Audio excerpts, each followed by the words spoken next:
Hello बच्चों, कैसे हो आप सभी। उम्मीद करता हूँ सभी अच्छे होंगे। तो प्यारे बच्चों, आज का जो वीडियो है इसमें हम बहुत ही इंपॉर्टेंट चैप्टर आपके लिए लेके आए हैं। क्लास 10th से चैप्टर है आपका इलेक्ट्रिसिटी। इस वीडियो में कंप्लीट चैप्टर आपको करवाया जाएगा विद कॉन्सेप्ट, और चैप्टर के एंड में जो एनसीईआरटी के एक्सरसाइज होते हैं कंप्लीट एक्सरसाइज, और साथ में पीवाईक्यू। ठीक है, तो ये आपको इस वीडियो में कंप्लीट हम करवा रहे हैं। इलेक्ट्रिसिटी हम स्टार्ट करते हैं। तो चलिए देखिए,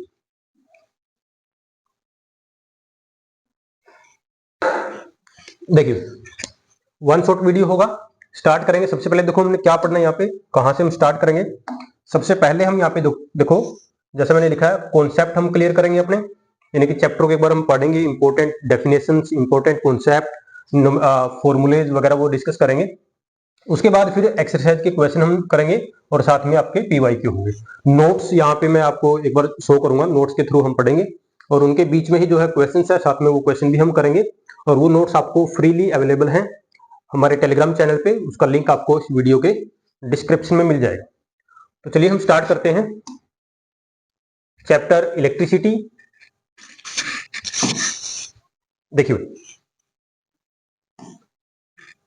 चैप्टर इलेक्ट्रिसिटी, देखो चैप्टर नंबर 3 यहाँ पे लिखा हुआ है। चैप्टर नंबर 3 फिजिक्स के हिसाब से मैंने लिखा है, क्योंकि 10th क्लास में जो फिजिक्स के अंदर हम 4 चैप्टर हम फिजिक्स में पढ़ते हैं, तो चैप्टर नंबर 3 है, इलेक्ट्रिसिटी है, उस चैप्टर को हम पढ़ रहे हैं।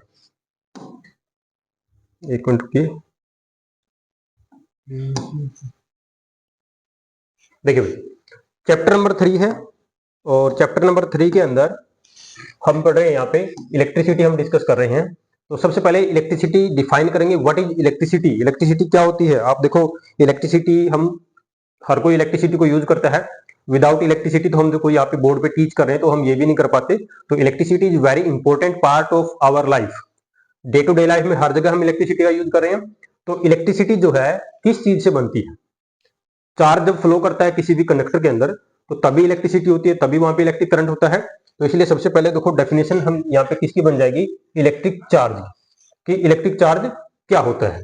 तो देखो क्या होगा, electric charge is the property of material due to which it experience an electric force when placed in an electric field. तो देखो इलेक्ट्रिक चार्ज क्या चीज है, जो भी बॉडी होती है आपके आसपास, जो भी मैटर है, जो भी आप देखते हैं, हर चीज बनी है किससे, एटम से मिलकर बनी होती है। और एटम्स के अंदर आपको पता है सब एटॉमिक पार्टिकल्स जो है वो क्या होते हैं, इलेक्ट्रॉन्स होते हैं। क्या होते हैं, इलेक्ट्रॉन्स होते हैं। एक मिनट, सभी जो बॉडी है किससे बनी है, एटम से बनी है। और एटम के अंदर क्या होते हैं, सब एटॉमिक पार्टिकल्स होते हैं, जैसे कि इलेक्ट्रॉन्स हैं, प्रोटॉन्स होते हैं, ओके, और न्यूट्रॉन्स होते हैं। तो इसकी तो हम बात नहीं करेंगे, न्यूट्रॉन इसके ऊपर तो कोई चार्ज नहीं होता है। इलेक्ट्रॉन और प्रोटॉन के ऊपर चार्ज होता है। इलेक्ट्रॉन पे चार्ज -e, प्रोटॉन पे +e होता है। अगर ध्यान से सुनेंगे, जैसे मान लीजिए मेरे पास ये पेन है, अगर इसके अंदर जितने नंबर ऑफ इलेक्ट्रॉन्स है, अगर उतने ही इसके अंदर प्रोटॉन्स भी हैं, तो इसके ऊपर कोई चार्ज नहीं होगा। लेकिन अगर इसमें इलेक्ट्रॉन की डेफिशिएंसी हो जाए या इसके ऊपर इलेक्ट्रॉन एक्सेस में आ जाए, ज्यादा आ जाए, तो इसके ऊपर कोई ना कोई चार्ज होगा।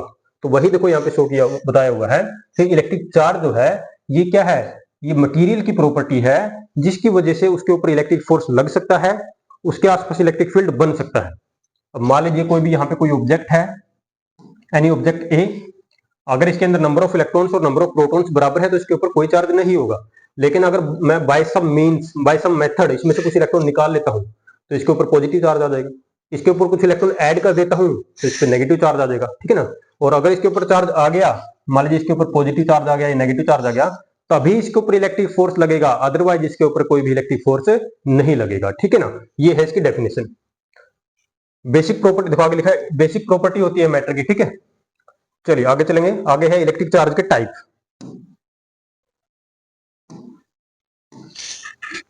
Next is types of electric charge. Electric charge के टाइप कितने होते हैं।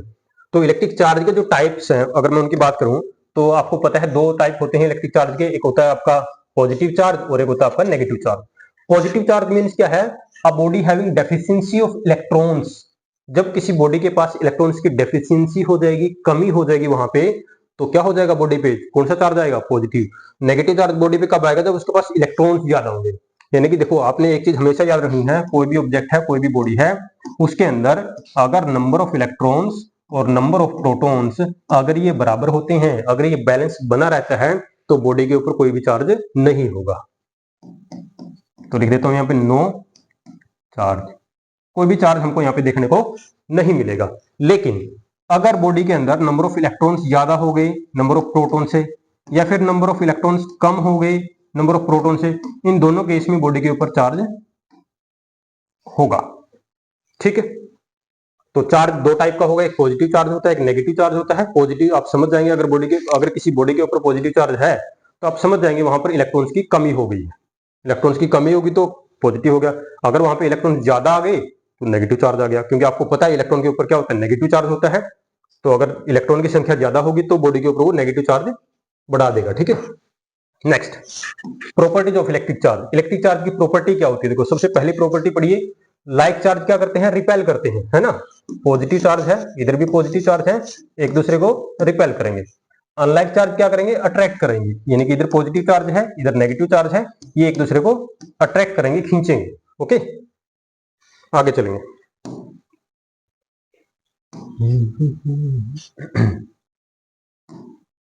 देखिए नेक्स्ट है हमारा, देखो जैसे यहाँ पे इस पिक्चर में दिखाया गया है, आई होप कि ये विजिबल होगा आपको। लाइक चार्ज देखो क्या करें, रिपेल कर रहे हैं, चाहे दोनों पॉजिटिव हैं चाहे दोनों नेगेटिव हैं। और अनलाइक चार्ज क्या करें, एक पॉजिटिव है एक नेगेटिव, वो क्या करें, एक दूसरे को अट्रैक्ट कर रहे हैं। ठीक है ना, चलिए आगे है हमारा इलेक्ट्रिक चार्ज जो है वो एक कैसी क्वांटिटी होती है, वो कंजर्वेटिव क्वांटिटी होती है।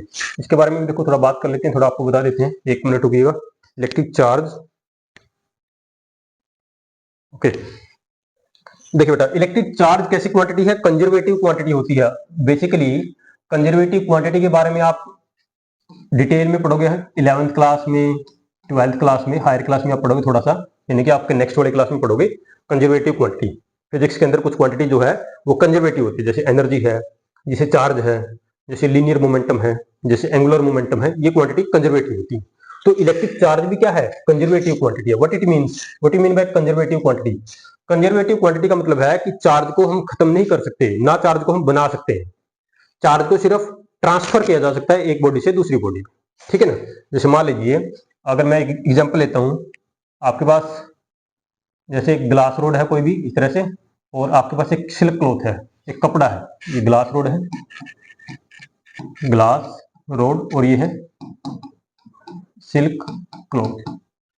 आपने कोई भी ग्लास रोड ली है और आपने एक सिल्क क्लॉथ लिया, इसके ऊपर भी चार्ज कितना होगा, ग्लास रोड के ऊपर चार्ज 0, इसके ऊपर भी चार्ज कितना है, 0। नॉर्मली क्या होता है, नेचर के अंदर आपके आसपास जो भी बॉडीज हैं नॉर्मली वो न्यूट्रल होती हैं, उनके ऊपर कोई चार्ज नहीं होता। बट जब आप इन क्या करोगे बाद में, अगर आप इन दोनों की रबिंग करोगे, आफ्टर रबिंग, अगर इन दोनों को आप जैसे ग्लास रोड को आप सिल्क क्लॉथ से रब करोगे, क्या हो जाएगा, ग्लास रोड के ऊपर कोई चार्ज आएगा और सिल्क क्लॉथ के ऊपर भी कोई चार्ज आएगा। ठीक है, जैसे मान लीजिए ग्लास रोड के ऊपर पॉजिटिव चार्ज आ गया और सिल्क क्लॉथ के ऊपर क्या आ गया, ऐसे नेगेटिव चार्ज आ गया। ग्लास रोड पे जो पॉजिटिव चार्ज आया है, मान लीजिए कितना आया, +Q, तो सिल्क क्लॉथ के ऊपर उतना ही क्या आएगा, नेगेटिव चार्ज आएगा। पहले सिस्टम को देखिए आप, यहाँ पे पहले सिस्टम के ऊपर टोटल चार्ज कितना था, 0 + 0 0 था। अब सिस्टम के ऊपर टोटल चार्ज कितना है, देखो +Q -Q, अब भी 0 है। व्हाट इट मीन्स कि चार्ज जो है वो कंजर्वेटिव क्वांटिटी है, चार्ज को हम बना नहीं सकते, हम सिर्फ उसको ट्रांसफर कर सकते हैं। ठीक है ना, एक और एग्जांपल ले लीजिए जल्दी से, देखो इतना वैसे डिटेल में करना नहीं है, फिर भी आप समझ लीजिए। जैसे मान लीजिए एक बॉक्स है, उसके अंदर 3 बॉल्स रखी हुई है, A B C। पहली जो बॉल है इसके ऊपर मान लीजिए चार्ज है, पहली बॉल के ऊपर चार्ज है मान लीजिए, मैं माइक्रो नैनो कूलम में नहीं लिखूंगा, कहीं आप कंफ्यूज हो जाओ, क्योंकि देखो चार्ज की यूनिट माइक्रो कूलम ऐसे लिख देते हैं, माइक्रो कूलम में भी लिख देते हैं, नैनो कूलम में भी लिख देते हैं। ये चार्ज की यूनिट, ये भी चार्ज की यूनिट होती है, छोटी यूनिट है, स्मॉल यूनिट है, लेकिन मैं सिंपल कूलम में लिख देता हूं ताकि आप कंफ्यूज ना हो। इसके ऊपर मान लीजिए चार्ज है 2 कूलम, इस पे चार्ज है 4 कूलम, और इस पे चार्ज है -3 कूलम। ठीक है ना, इस तरह से टोटल चार्ज कितना है, काउंट कर लो, 4 + 2 6 -3, 6 -3, तो ये हो गया 3 कूलम। पूरे सिस्टम के ऊपर 3 कूलम चार्ज है। लेकिन अगर आप क्या करोगे, सिस्टम को मान लीजिए आप इसको हिलाते डुलाते हैं, जैसे मर्जी उछालते हैं इसको, उससे क्या होगा, जो ये इसके अंदर बॉल रखी हुई है A B और C, ठीक है ना, ये आपस में एक दूसरे में कॉन्टेक्ट में आएंगे, इनके बीच में फ्रिक्शन होगा, हो सकता है चार्ज का रीडिस्ट्रीब्यूशन हो जाए, हो सकता है कि इस बॉडी के ऊपर A के ऊपर चार्ज, नया चार्ज आ जाए, यहीं पे देखो मैं लिख देता हूं, ऐसा हो सकता है कि जो A है इसके ऊपर नया चार्ज आ जाए 3 कूलम, ओके, हो सकता है इसके ऊपर चार्ज आ जाए कितना, 5 कूलम, ठीक है। तो इन दैट केस यहां पे कितना चार्ज आएगा, यहां पे माइनस का 5 कूलम आएगा, ठीक है। कितना चार्ज आएगा इसके ऊपर, माइनस का 5। तो देखो अल्टीमेटली अब जोड़ के देखो, जो अलग कलर से मैंने बनाया है, 5 + 3 8 माइनस 5 कितना हो जाएगा, 8 - 5 3 कूलम। पहले भी चार्ज था, अब भी चार्ज वही है, यानी कि चार्ज का ट्रांसफर तो हो सकता है लेकिन टोटल चार्ज नहीं बदलेगा, वो सेम ही रहेगा। इस प्रॉपर्टी को बोलते हैं कंजर्वेटिव प्रॉपर्टी। तो चार्ज कैसा होता है, चार्ज होता है आपका कंजर्व, ठीक है। चलिए आगे है next, electric charge is scalar. कैसी क्वांटिटी होती है, स्केलर क्वांटिटी होती है भाई। स्केलर का मतलब क्या होता है, जिसकी डायरेक्शन नहीं होती, इसकी कोई डायरेक्शन नहीं होती। अगर जैसे मान लीजिए अगर मैं आपको बोलता हूं कि ये पेन है और इस पेन के ऊपर 10 कूलम चार्ज है या 10 माइक्रो कूलम चार्ज है, तो हम ये नहीं बोलेंगे कि 10 माइक्रो कूलम चार्ज है नॉर्थ डायरेक्शन में। नो, चार्ज की कोई भी डायरेक्शन नहीं होती है, ठीक है। आगे देखिए इलेक्ट्रिक चार्ज क्या होता है, क्वांटाइज होता है। ये बहुत ही इंपॉर्टेंट प्रॉपर्टी है जो आप हायर क्लास में +2 क्लास में आप पढ़ोगे। कैसी क्वांटिटी है, क्वांटाइज होती है। चलो बता देते हैं एक बार, देखो क्वांटाइज क्या है। देखिए चार्ज जो है वो क्वांटाइज होता है, देखो उठा क्या, equal to n e, n integer है, एन क्या यहाँ पे इंटीजर नंबर है। इंटीजर आपको पता हुआ है ना, 1 2 3 4 5 जो फ्रैक्शन में नहीं होते। ई जो है एलिमेंट्री चार्ज है जिसकी वैल्यू 1.6 × 10⁻⁻19 कूलम होती है। तो यहाँ पे आप एन की वैल्यू पुट करके देखिए, आपको चार्ज की वैल्यू पता लगेगी। एन की वैल्यू 1 पुट करोगे तो चार्ज आएगा 1 ई, 2 पुट करोगे तो 3 पुट करोगे तो ऐसे 4 पुट करोगे तो, यानी कि एक बॉडी के ऊपर ये तो चार्ज 1 ई हो सकता है, या बॉडी पे चार्ज 2 ई हो सकता है, या 3 ई हो सकता है। इनके बीच में कोई वैल्यू नहीं हो सकती। इसी को बोलते हैं क्वांटाइजेशन ऑफ चार्ज, कि चार्ज जो है वो क्वांटाइज्ड है। ओके, चार्ज जो है वो कॉन्टिन्यूस नहीं है, वो क्वांटाइज्ड है। मास कॉन्टिन्यूस होता है। आपने क्या करना है, मान लीजिए आप किसी गोल्ड स्मिथ के पास जाते हैं, आपने वहां से गोल्ड परचेज करना है, तो आप उसको बोलोगे मेरे को 4 ग्राम गोल्ड चाहिए, आपको मिल जाएगा। आप बोलोगे 4.1 चाहिए, 4.15 ग्राम चाहिए, जितना आप बोलोगे आपको उतना ही आपको गोल्ड मिल जाएगा। यानी कि मैं मास की बात कर रहा हूं, मास क्वांटाइज नहीं होता, मास के ऊपर ऐसा कोई रिस्ट्रिक्शन नहीं होता है। अगर उसके पास अच्छी वेइंग मशीन है तो आपको जो भी आप मास बोलोगे आपको वो दे देगा। बट चार्ज के केस में ऐसा नहीं है। ये आप देखो, मान लीजिए यहाँ पे कोई बॉडी है तो इसके ऊपर या तो चार्ज 1 ई आएगा, इसके बाद डायरेक्ट चार्ज या तो इसके ऊपर 2 ई आएगा, बीच में कुछ संख्या नहीं दिखेगी। इसी को बोलते हैं क्वांटाइजेशन ऑफ चार्ज। तो लिखा भी है यहाँ पे देखो, एन इंटीजर है और ई जो है वो मैग्नीट्यूड ऑफ चार्ज है, ठीक है। ओके, ई जो है वो क्या है, मैग्नीट्यूड ऑफ चार्ज। वैसे यहाँ पे देखो गलत लिख दिया, ये माइनस लगाने की जरूरत नहीं, ये प्लस लिख दो सिंपल। एलिमेंट्री चार्ज क्या बोलते हैं इसको, एलिमेंट्री चार्ज। चलिए आगे चलेंगे। नेक्स्ट आपका, अच्छा देखो इसमें बता रखा है ऐसा यूनिट क्या होती है चार्ज की, ऐसा यूनिट होती है चार्ज की कूलम। क्या होती है बेटा, कूलम होती है ना। और कूलम को भी लिखने का एक तरीका होता है ना, COULOMB। आपने अल्फाबेट सारे के सारे स्मॉल रखेंगे और सिंबल जो होगा इसका वो कैपिटल C होता है। ये भी एक रूल है, क्योंकि ये किसी साइंटिस्ट का नेम है ना, कूलम। और इसको लिखोगे क्या, सिंबल क्या होगा इसका, C, ठीक है। क्या पढ़ोगे इसको, ऐसे लिखते हैं हिंदी में इसको, ठीक है ना, कूलोम, C। लेकिन कूलोम एक थोड़ी सी हायर यूनिट होती है, तो छोटी यूनिट्स का भी हम यूज करते हैं, milli coulomb, micro coulomb, nano coulomb, ठीक है ना। चलिए नेक्स्ट देखो, ये क्वेश्चन आ गया यहाँ पे, what are the number of electrons if 1 coulomb of charge is flowing through a wire. तो बिल्कुल सिंपल क्वेश्चन है। चार्ज की वैल्यू आपको दे दी 1 कूलम, पूछा देखो क्या पूछा इसमें, what are the number of electrons, n की वैल्यू पूछी है, एन की वैल्यू आपसे पूछी है। अभी मैंने आपको क्वांटाइजेशन का फॉर्मूला बताया था। क्वांटाइजेशन का फॉर्मूला क्या होता है, q equal to n e होता है बेटा। एन मैंने आपको बताया था इंटीजर नंबर होता है, जो कि इलेक्ट्रॉन की संख्या भी बताता है, जो कि इलेक्ट्रॉन की संख्या भी बताता है। यानी कि ये एन जो है ना, ये आप ऐसे लिख सकते हो, नंबर ऑफ इलेक्ट्रॉन्स भी आपको बता रहा है, नंबर ऑफ इलेक्ट्रॉन्स भी आपको बता रहा है। तो यहाँ पर हम सिंपल ये फॉर्मूला लगाएंगे, एक फॉर्मूला लगेगा बस, ये q equal to n e. आपसे पूछा जा रहा है एन की वैल्यू बताओ, तो एन का फॉर्मूला क्या बन गया, Q बाई ई। क्यू की वैल्यू 1 कूलम, ई की वैल्यू आपको पता कितनी होती है, 1.6 इंटू 10⁻⁻19 कूलम। कूलम से कूलम कैंसिल हो गया। यहां से एक बात क्लियर होगी कि ये जो एन आएगा सिर्फ एक नंबर होगा, इसकी कोई यूनिट नहीं होगी। डिवाइड करके देखिए, 1 को आप 1.6 से डिवाइड करोगे और 10 की पावर देखो माइनस का 19 है, तो ये जब ये ऊपर लेके जाओगे तो ये प्लस का हो जाएगा। तो अल्टीमेटली आपका आंसर ये आ रहा है, देखो डिवाइड करके। ठीक है, चलिए आगे चलेंगे। नेक्स्ट है आपका इलेक्ट्रिक करंट। नेक्स्ट हमारा टॉपिक आ रहा है इसमें इलेक्ट्रिक करंट। बहुत इंपॉर्टेंट सा टॉपिक है इलेक्ट्रिक करंट। आप डे टू डे लाइफ में इलेक्ट्रिक करंट का जो है बहुत यूज करते हैं ना। मोबाइल फोन को चार्ज करना है, टीवी चलाना है, कोई भी मोटर चलानी है, तो आप किसका यूज करते हैं? इलेक्ट्रिक करंट का हम यूज करते हैं। इलेक्ट्रिक करंट सिंबल होता है आई, स्मॉल आई भी लिख सकते हो, कोई दिक्कत नहीं। डेफिनेशन क्या होगी इलेक्ट्रिक करंट की? डेफिनेशन लिखी हुई है, rate of flow of electric charge. Rate, it is the rate of flow of electric charge through any conductor. उसको हम क्या बोलेंगे? इलेक्ट्रिक करंट बोलेंगे। और एक बेटा ध्यान रखना, रेट जहां पे वर्ड आ गया, रेट, रेट का मतलब ये होता है D by D T. Rate का मतलब टाइम, जहां पर रेट वर्ड आ गया यानी कि वहां पर आपको टाइम जरूर मिलेगा। रेट का मतलब है कि टाइम के रिस्पेक्ट में बात कर रहा है, टाइम के रिस्पेक्ट में वो बात कर रहा है।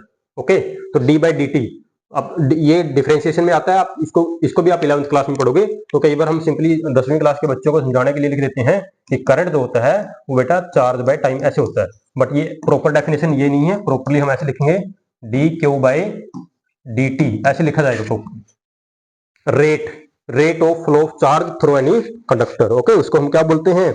उसको हम बोलते हैं करंट। क्यू बाई टी भी बोल सकते हो आप, 10th क्लास में हम करवा देते हैं बच्चों को ताकि उसको कोई दिक्कत ना आए। Q by T, Q for charge, T for time. यहां से इसकी यूनिट भी बना सकते हो आप। इसकी यूनिट क्या बनेगी? इसकी यूनिट क्या, अच्छा इसमें हो, इधर नहीं होगा, चलो देखो। अच्छा, इसकी यूनिट क्या बनेगी? देखो फॉर्मूला मैंने क्या लिखा, आई इक्वल टू, देखो लिखा ना क्यू बाई टी। तो चार्ज की यूनिट होती है कूलम, टाइम की यूनिट होती है सेकंड, तो कूलम पर सेकंड होगी। तो करंट की यूनिट क्या होती है? Coulomb per second. और जो कूलम पर सेकंड होती है ना, इसी को हम एम्पियर भी बोलते हैं। तो ये लिखा रखिएगा, एम्पियर क्या है? एम्पियर क्या, देखो एम्पियर आपकी करंट की यूनिट, करंट मापने की इकाई, मात्रक, एम्पियर। ठीक है, चलो देखो आगे बहुत इंपॉर्टेंट लाइन लिखी है तीनों। पहली लाइन में क्या लिखा है? ऐसा यूनिट बता रखी है, इलेक्ट्रिक करंट की होती है एम्पियर। दूसरी लाइन में क्या लिखा है? Electric current in a circuit is measured by a meter. एक डिवाइस होती है, एक यंत्र होता है भाई, एक डिवाइस होती है ना। जिस डिवाइस को हम क्या बोलते हैं? एमीटर बोलते हैं। इस डिवाइस का काम क्या है?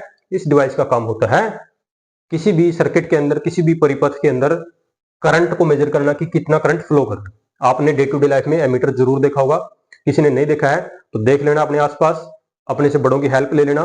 क्योंकि देखो मैं आपको हमेशा बच्चों को ये बोलता हूँ, जब मैं 10th क्लास के बच्चों को पढ़ा रहा होता हूँ कि बेटा आप 10th क्लास में जो 4 चैप्टर आप पढ़ते हैं वो सारे चैप्टर प्रैक्टिकली तुम्हारे आसपास हैं, तुम्हारे घर पे हैं। ध्यान से ऑब्जर्व करने की आपको जरूरत है। एमीटर आपने देखा होगा, वोल्ट मीटर आप देखते हो, सारी चीजें आपके आसपास है। Next line, electric current is scalar quantity. तुम में से सोच रहे होंगे सर हम ऐसा बोलते हैं कि भाई एक वायर है, ये देखो वायर है, और हम बोलते हैं कि वायर में करंट देखो इधर गया या उधर गया, तो करंट की तो डायरेक्शन होनी चाहिए, बट इसकी डायरेक्शन नहीं होती। ये वेक्टर नहीं है, ये स्केलर में आता है। वेक्टर में क्यों नहीं आता? क्योंकि ये वेक्टर के नियम को नहीं मानता। ठीक है ना, ये वेक्टर के जो रूल्स होते हैं उन रूल्स को ओबे नहीं करता। दैट्स वाई हमने इसको कैटेगरी दी है कौन सी? स्केलर वाली। ठीक है, चलिए आगे चलेंगे। ये थोड़ा बता रखे कि 1 एम्पियर क्या होता है। आप सर्किट पे ध्यान दीजिए, ये इंपॉर्टेंट है थोड़ा सा। सर्किट देख लीजिए, बैटरी लगाइए तो इस तरह से देखो करंट वगैरह। चलो सर्किट आगे मैं बनाऊंगा, इसको छोड़ दो आप। न्यूमेरिकल्स देखो, देखो न्यूमेरिकल जो है क्या कर रहा है? A current of 0.5 ampere is drawn by a filament of an electric bulb for 10 minutes, find the amount of electric charge that flow through the circuit. तो देखो ये क्वेश्चन कैसे आपने करना है, बिल्कुल सिंपल क्वेश्चन है। फॉर्मूला लगाओगे अभी जो बताया था आपको, I equal to Q by t वाला। करंट की वैल्यू आपको बता रखी है कितनी है? 0.5 एम्पियर। कितने टाइम में? 10 मिनट में। 10 मिनट के सबसे पहले तो सेकंड बना लो। 10 मिनट में कितने सेकंड हो गए? 600 सेकंड हो गई, 600 सेकंड हो गए। पूछा क्या है? चार्ज की वैल्यू पूछी है। तो बेटा फॉर्मूला क्या बताता है? I equal to Q by T. ये पूछ लिया तो क्यू क्या होगा? आई इंटू टी। करंट कितना है? 0.5। टाइम कितना है? 600 सेकंड। 600 सेकंड। एक डेसिमल से एक जीरो कट जाएगी, मल्टीप्लाई कर दो, 5 6 30, 300 कूलम। कितना आएगा? 300 कूलम। ये देखो लिखा है ना, 300 कूलम आएगा। चलिए ठीक है। अच्छा एक बार मैं वीडियो चेक कर लेता हूँ। चलिए ठीक है। ओके, तो बेटा नेक्स्ट जो हमारा टॉपिक इसमें आता है वो है आपका इलेक्ट्रिक पोटेंशियल। नेक्स्ट टॉपिक पे चलेंगे, बहुत इंपॉर्टेंट सा टॉपिक है इलेक्ट्रिक पोटेंशियल। बहुत ही इंपॉर्टेंट भी है क्योंकि इलेक्ट्रिक पोटेंशियल होगा तभी, इलेक्ट्रिक पोटेंशियल या पोटेंशियल डिफरेंस होगा तभी तो करंट फ्लो करेगा, ठीक है ना। जैसे किसी पाइप में पानी फ्लो करता है, क्यों करता है? ड्यू टू प्रेशर डिफरेंस, ठीक है ना। किसी पाइप के अंदर अगर वाटर फ्लो करता है उसका रीजन क्या होता है? Pressure difference. तो किसी वायर में अगर करंट फ्लो करता है उसका उसका रीजन क्या होता है? पोटेंशियल डिफरेंस, ठीक है ना, आप याद रखोगे। तो पोटेंशियल डिफरेंस होगा तभी कर आप बैटरी लगाते हो सर्किट के अंदर, आप सर्किट के अंदर सेल लगाते हो, क्यों लगाते हो? ताकि पोटेंशियल डिफरेंस बन जाए। अगर पोटेंशियल डिफरेंस नहीं होगा तो करंट फ्लो नहीं करेगा, ठीक है। तो डेफिनेशन पढ़ लेते हैं एक बार। इलेक्ट्रिक पोटेंशियल क्या है? Electric potential at a point is the amount of work done in moving a unit positive charge from infinity to that point। Basically आपको मैं बता रहा हूं इलेक्ट्रिक पोटेंशियल प्रैक्टिकल नहीं होता। प्रैक्टिकली हम इलेक्ट्रिक पोटेंशियल डिफरेंस का यूज करते हैं। ये इलेक्ट्रिक पोटेंशियल तो एक थ्योरेटिकल चीज है। जैसे कि यहाँ पे एक पॉजिटिव चार्ज हो गया है ना, और ये एक लाइन मैंने बना दी, ये जा रही है आपकी इन्फिनिटी तक। कहां तक जा रही है? इन्फिनिटी तक। मान लीजिए ये कोई पॉइंट है पी, ठीक है। मेरे को पी पॉइंट पे क्या देखना है? पोटेंशियल देखना है। ये चार्ज है इधर क्यू, कैपिटल क्यू मैंने लिख दिया। तो एक यूनिट, इधर मैं unit positive charge test charge ले लेता हूं क्यू नोट, जिसको मैं यहां इन्फिनिटी से, कहां से? इन्फिनिटी, इन्फिनिटी समझते हो ना, इन्फिनिटी बहुत दूर, इन्फिनिटी से मैं इसको पी पॉइंट तक ले आया। तो इन्फिनिटी से पी तक लाने में मैंने जो वर्क किया, मैं लिखा ना, amount of work done in moving unit positive charge from infinity to that point. तो पी पॉइंट का जो पोटेंशियल है किसके बराबर है? वर्क डन जो मैंने किया क्या करने में? चार्ज को इन्फिनिटी से पी तक लाने में, डिवाइड बाय, देखो यूनिट पॉजिटिव चार्ज है तो नीचे आएगा 1, लिखा ना unit positive charge, unit positive charge, ठीक है ना। तो ये हो गया, ये आपका इलेक्ट्रिक पोटेंशियल है। फॉर्मूला W बाय क्यू, क्या लिखोगे? W by q. कौन सी क्वांटिटी होती है? स्केलर होती है, इसकी भी कोई डायरेक्शन नहीं होती है ना। जैसे मान लीजिए मैं बोलूंगा ना पी पॉइंट पे मान लीजिए पोटेंशियल आ गया कितना? 10 वोल्ट, ऐसे तो नहीं बोलूंगा 10 वोल्ट नॉर्थ डायरेक्शन में या 10 वोल्ट ईस्ट डायरेक्शन में, तो इसकी कोई डायरेक्शन नहीं होती है। ऐसा यूनिट इलेक्ट्रिक पोटेंशियल की वोल्ट होती है, ठीक है, वोल्ट। चलिए आगे चलेंगे।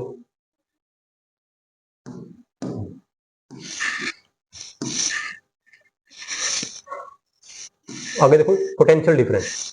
नेक्स्ट इज पोटेंशियल डिफरेंस को समझ लीजिए एक बार। जैसे अभी हमने बताया था आपको कि यहाँ पे मान लीजिए कोई चार्ज है क्यों, और ये एक लाइन मैंने बनाई थी ऐसे, और ये इन्फिनिटी जा रही है, और यहां से मैं कोई चार्ज को लेके आ रहा था, ठीक है। तो बेसिकली पोटेंशियल डिफरेंस जो होता है, पोटेंशियल डिफरेंस जो होता है किन्हीं भी दो पॉइंट के बीच का जो पोटेंशियल डिफरेंस है, ये होता है work done in moving any charge from from between those two points, between those two points, ठीक है ना। देखो जैसे मान लीजिए यहीं पर मैं बना लेता हूँ, एक पॉइंट ये है, एक ये है, ये ए है, ये बी है। ए पॉइंट पे एक चार्ज रखा है क्यू, ए पॉइंट पे क्या है? Charge Q.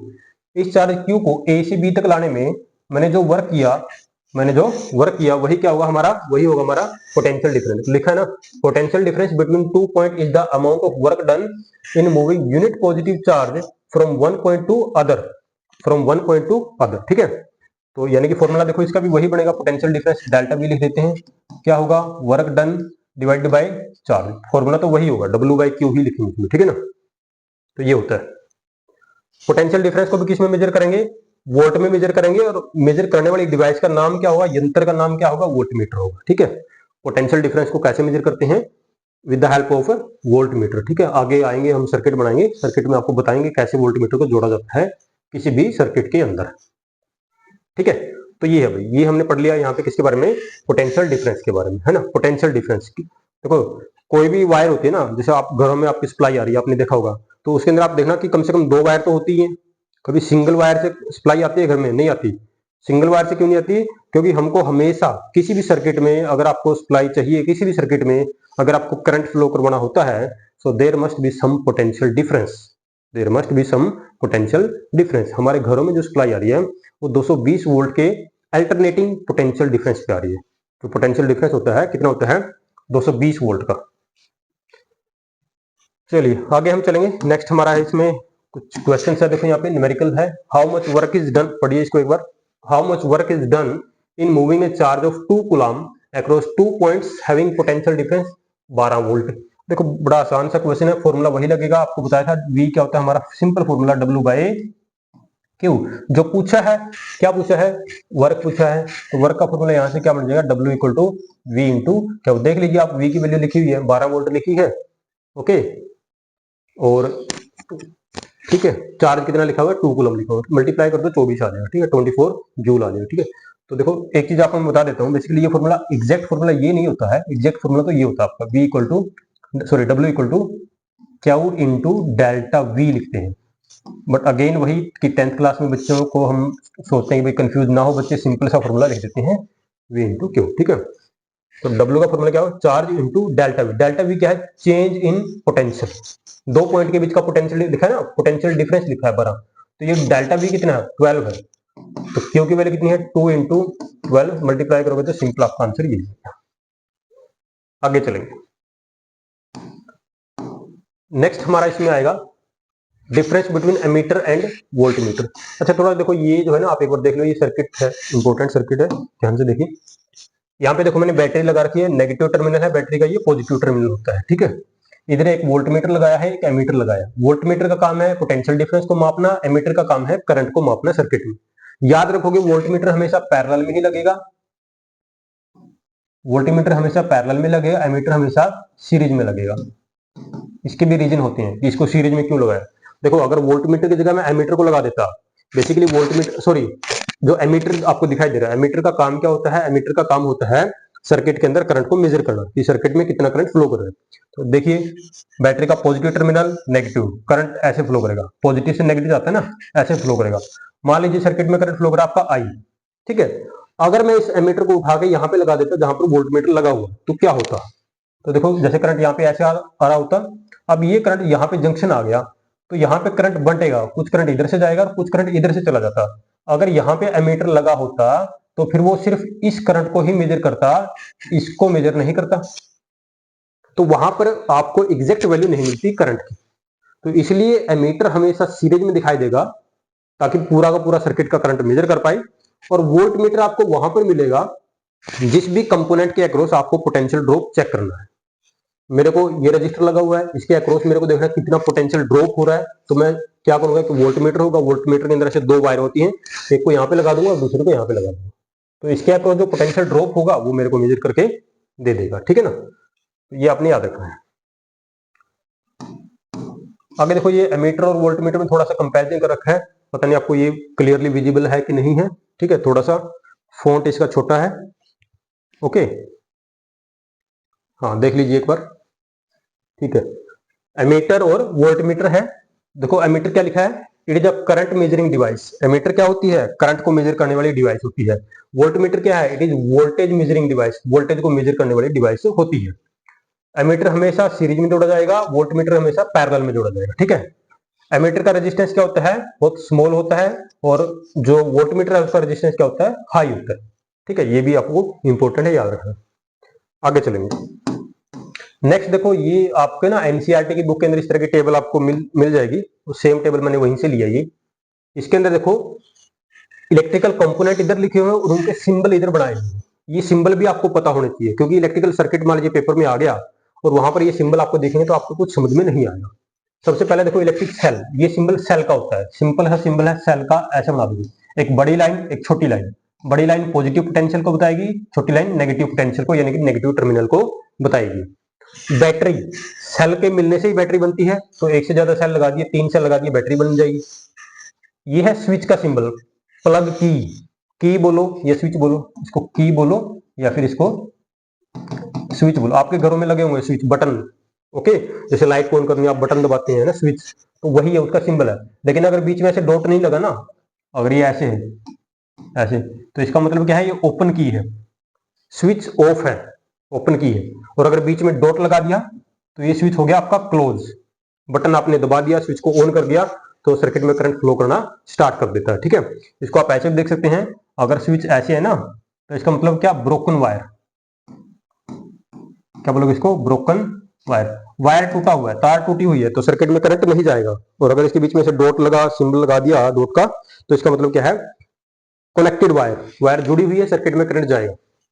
ये देखिए वायर क्रॉसिंग विदाउट जॉइंट, जैसे मान लीजिए एक वायर है और आपने सर्किट के अंदर दिखाना है कि एक वायर ऐसी दिखानी है, लेकिन इनका आपस में कनेक्शन नहीं दिखाना, तो आप ऐसे करके दिखा दो, इसका मतलब क्या है, ये पहली वायर, ये दूसरी वायर, और इन दोनों में आपस में कोई कनेक्शन नहीं है, बस उसको क्रॉस करके जा रही है, ठीक है। इलेक्ट्रिक बल्ब का सिंबल ये हो गया, लट्टू का सिंबल देखो भाई, ये बल्ब का सिंबल है, सिंपल सा। रजिस्टर का सिंबल ये हो गया, ऐसे बनाते हैं रजिस्टर, ये सिंबल किसका है, ये रजिस्टर का है, प्रतिरोध, ओके, करंट कंट्रोलिंग डिवाइस। उसके बाद ये नीचे वाले सिंबल ये भी रजिस्टर के ही है, लेकिन फर्क सिर्फ इतना है, ये ऊपर वाला जो रजिस्टर है इसकी रेजिस्टेंस की वैल्यू फिक्स होती है, आर की वैल्यू क्या होती है इसकी, फिक्स होती है, लेकिन नीचे वाले में आर की वैल्यू को हम क्या कर सकते हैं, चेंज कर सकते हैं, वेरी करवा सकते हैं, है ना। इसलिए इनको बोला जाता है क्या, रियोस्टेट या वेरिएबल रजिस्टर बोल देते हैं, ठीक है। लिखा ना देखो, वेरिएबल रेजिस्टेंस और रियोस्टेट, तो ये वेरिएबल है ना। कैसे बनाओ वेरिएबल, ऐसे रजिस्टर का सिंबल बना के पीछे एक ऐसे एरो लगा दो, ठीक है, या फिर ऐसे करो, ऐसे रजिस्टर का सिंबल बना के और इधर से ये ऐसे लगा दो, तो ये दोनों, ये वाला भी और ये वाला भी, ये वेरिएबल रजिस्टर के सिंबल है। एमीटर का सिंबल देखो, ऐसे सिंपल आप बना दोगे, एमीटर के लिए क्या, ऐसे सर्कल बना के उसमें ए लिख दो, एमीटर बन जाएगा। वोल्ट मीटर का सिंबल ऐसे सर्कल बना के उसमें वी लिख दो, वोल्ट मीटर का सिंबल बन जाएगा, ठीक है, ओके। चलिए आगे चलेंगे।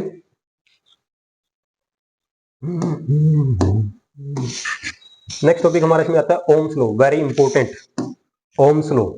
देखिए भाई, ओहम का नियम, ओहम का नियम, ओहम ने क्या बताया था, ओहम ने बताया था, देखो ओहम ने हमको जो बताया वो हमको ऑलरेडी पता था, आप सभी को भी पता हुआ। अब आप ये बताइए, किसी सर्किट में आपने करंट को ज्यादा फ्लो करवाना है तो आप ज्यादा पोटेंशियल डिफरेंस अप्लाई करेंगे, तो वही ओहम हमको क्या बताता है, ओहम कहता है एक वायर के अंदर, कोई एक वायर है, इसके अंदर जो करंट फ्लो करता है, इसके अंदर जो करंट फ्लो करता है वो इस बात पर डिपेंड करता है कि आपने पोटेंशियल डिफरेंस कितना दिया। यहाँ पे ए पॉइंट है, यहाँ पे बी पॉइंट है, ए और बी के बीच में अगर आप ज्यादा पोटेंशियल डिफरेंस दोगे ज्यादा करंट फ्लो करेगा, कम पोटेंशियल डिफरेंस दोगे कम करंट फ्लो करेगा, इसी को हम क्या बोलते हैं, ओहम का नियम। तो बेसिकली ओहम का नियम हमको क्या कहता है कि पोटेंशियल डिफरेंस जो है किसी भी वायर में, किसी भी सर्किट में, वो किसके डायरेक्टली प्रोपोर्शनल होता है, करंट। वी की वैल्यू ज्यादा होगी करंट की वैल्यू ज्यादा होगी, वी की वैल्यू कम होगी करंट की वैल्यू भी कम हो जाएगी। फिर इस साइन को, ये प्रोपोर्शनलिटी का साइन होता है, इसको हटा के यहाँ पे कांस्टेंट ले आते हैं हम आर, और ये आर होता है आपका किसका सिंबल, आर आपका रेजिस्टेंस का सिंबल होता है, ठीक है, V equal to I R, ठीक है। ये देखो आर लिखा ना, आर क्या है, ये रेजिस्टेंस है। आगे देखो ग्राफ देख लो, graph between V and I, यहां से क्वेश्चन आता है सीबीएसई के अंदर, graph between V and I, V और ये I, ठीक है ना। तो जैसे मान लीजिए Ohm's, according to Ohm's law, graph कैसा आना चाहिए, जैसे जैसे V बढ़ेगा करंट भी बढ़ेगा, तो ग्राफ ऐसा आएगा, ओके। और इस ग्राफ का जो स्लोप होता है वो हमको क्या देगा, ये पूछ लिया जाता है कई बार, slope of this graph, slope of graph, कौन सा ग्राफ, वी आई ग्राफ का स्लोप हमको क्या देगा, स्लोप मतलब क्या आपको पता है ना, स्लोप टेन थीटा, स्लोप मतलब क्या होता है, टेन थीटा, ये देखो टेन थीटा, टेन थीटा क्या होगा, परपेंडिकुलर बाय बेस, और परपेंडिकुलर आप देखो नेमिंग कर लो, ओ ए ये बी, तो टेन थीटा क्या हो जाएगा आपका, A B by O B, A B किसकी वैल्यू देगा आपको, पोटेंशियल की, ए बी किसकी वैल्यू देगा, करंट की, तो V delta V by delta I आपको मिलेगा, और ये आपका वी बाय आई क्या होता है, रेजिस्टेंस के बराबर होता है, किसके बराबर होता है, रेजिस्टेंस। याद रखोगे, slope of V I graph will give you resistance. और अगर उल्टा पूछ ले, slope of I V graph, ये पेपर में आया हुआ है पहले कि ऐसा पूछ ले, slope of I V graph, I V graph, I V graph कैसा होगा, देखो जहां पर V लिया था वहां पे करंट ले लेगा, और जहां पर I लिया था वहां पे V ले लेगा, तो इनके बीच में अगर कोई ग्राफ है तो उसका स्लोप आपको क्या देगा, तो याद रखो उसका स्लोप 1/r देगा, उसका स्लोप आपको क्या देगा, 1/r देगा, और VI ग्राफ का स्लोप आपको क्या देगा, R देगा, ठीक है। याद रखना अच्छे से, यहां से क्वेश्चन आया हुआ है पहले सीबीएसई के अंदर, ठीक है।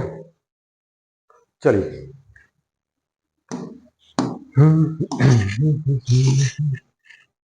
देखो लिखा भी है यहाँ पे, हाँ ये बहुत इंपॉर्टेंट है, देखो लिखा, resistance directly proportional to slope of V I graph, और रेजिस्टेंस जो है डायरेक्टली प्रोपोर्शनल टू 1/स्लोप ऑफ आई वी ग्राफ, उल्टा हो जाएगा, ठीक है। ये ओम्स लॉ लिखा हुआ इधर से ट्रायंगल बना के, V equal to I R, तो यहाँ से आप करंट का फॉर्मूला बना सकते हैं और रेजिस्टेंस का बना सकते हैं, तीनों फॉर्मूला देखो, V इक्वल टू क्या है हमारे पास, I इंटू आर होता है ना, तो यहाँ से I का फॉर्मूला क्या होगा, V बाई आर हो जाएगा, रेजिस्टेंस का फॉर्मूला लिखोगे तो V बाई आई हो जाएगा ना।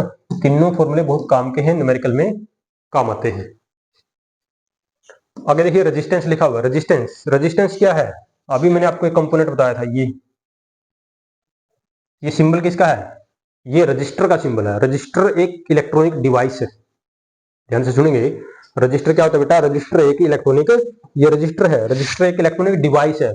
और रजिस्टर की जो प्रॉपर्टी होती है उसको हम रेजिस्टेंस बोलते हैं। और रेजिस्टेंस है क्या? Basically resistance is the property of material which opposes the flow of electric current. अगर सर्किट में रजिस्टर लगा दोगे तो सर्किट के अंदर करंट को कम कर देगा, ठीक है, याद रखोगे। अगर सर्किट में रेजिस्टेंस लगा दोगे तो सर्किट में करंट को क्या कर देगा? कम कर देगा, है ना। ये काम होता है किसका? रजिस्टर का। रेजिस्टेंस की यूनिट होती है ओहम। क्या होती है? ओहम। और सिंबल इसका ये होता है ओमेगा, ये सिंबल होता है, ठीक है। तो रेजिस्टेंस का फॉर्मूला देखो उधर मैंने लिख ही दिया था, क्या? V बाई आई, इसको याद रखना, ठीक है। आगे चलेंगे।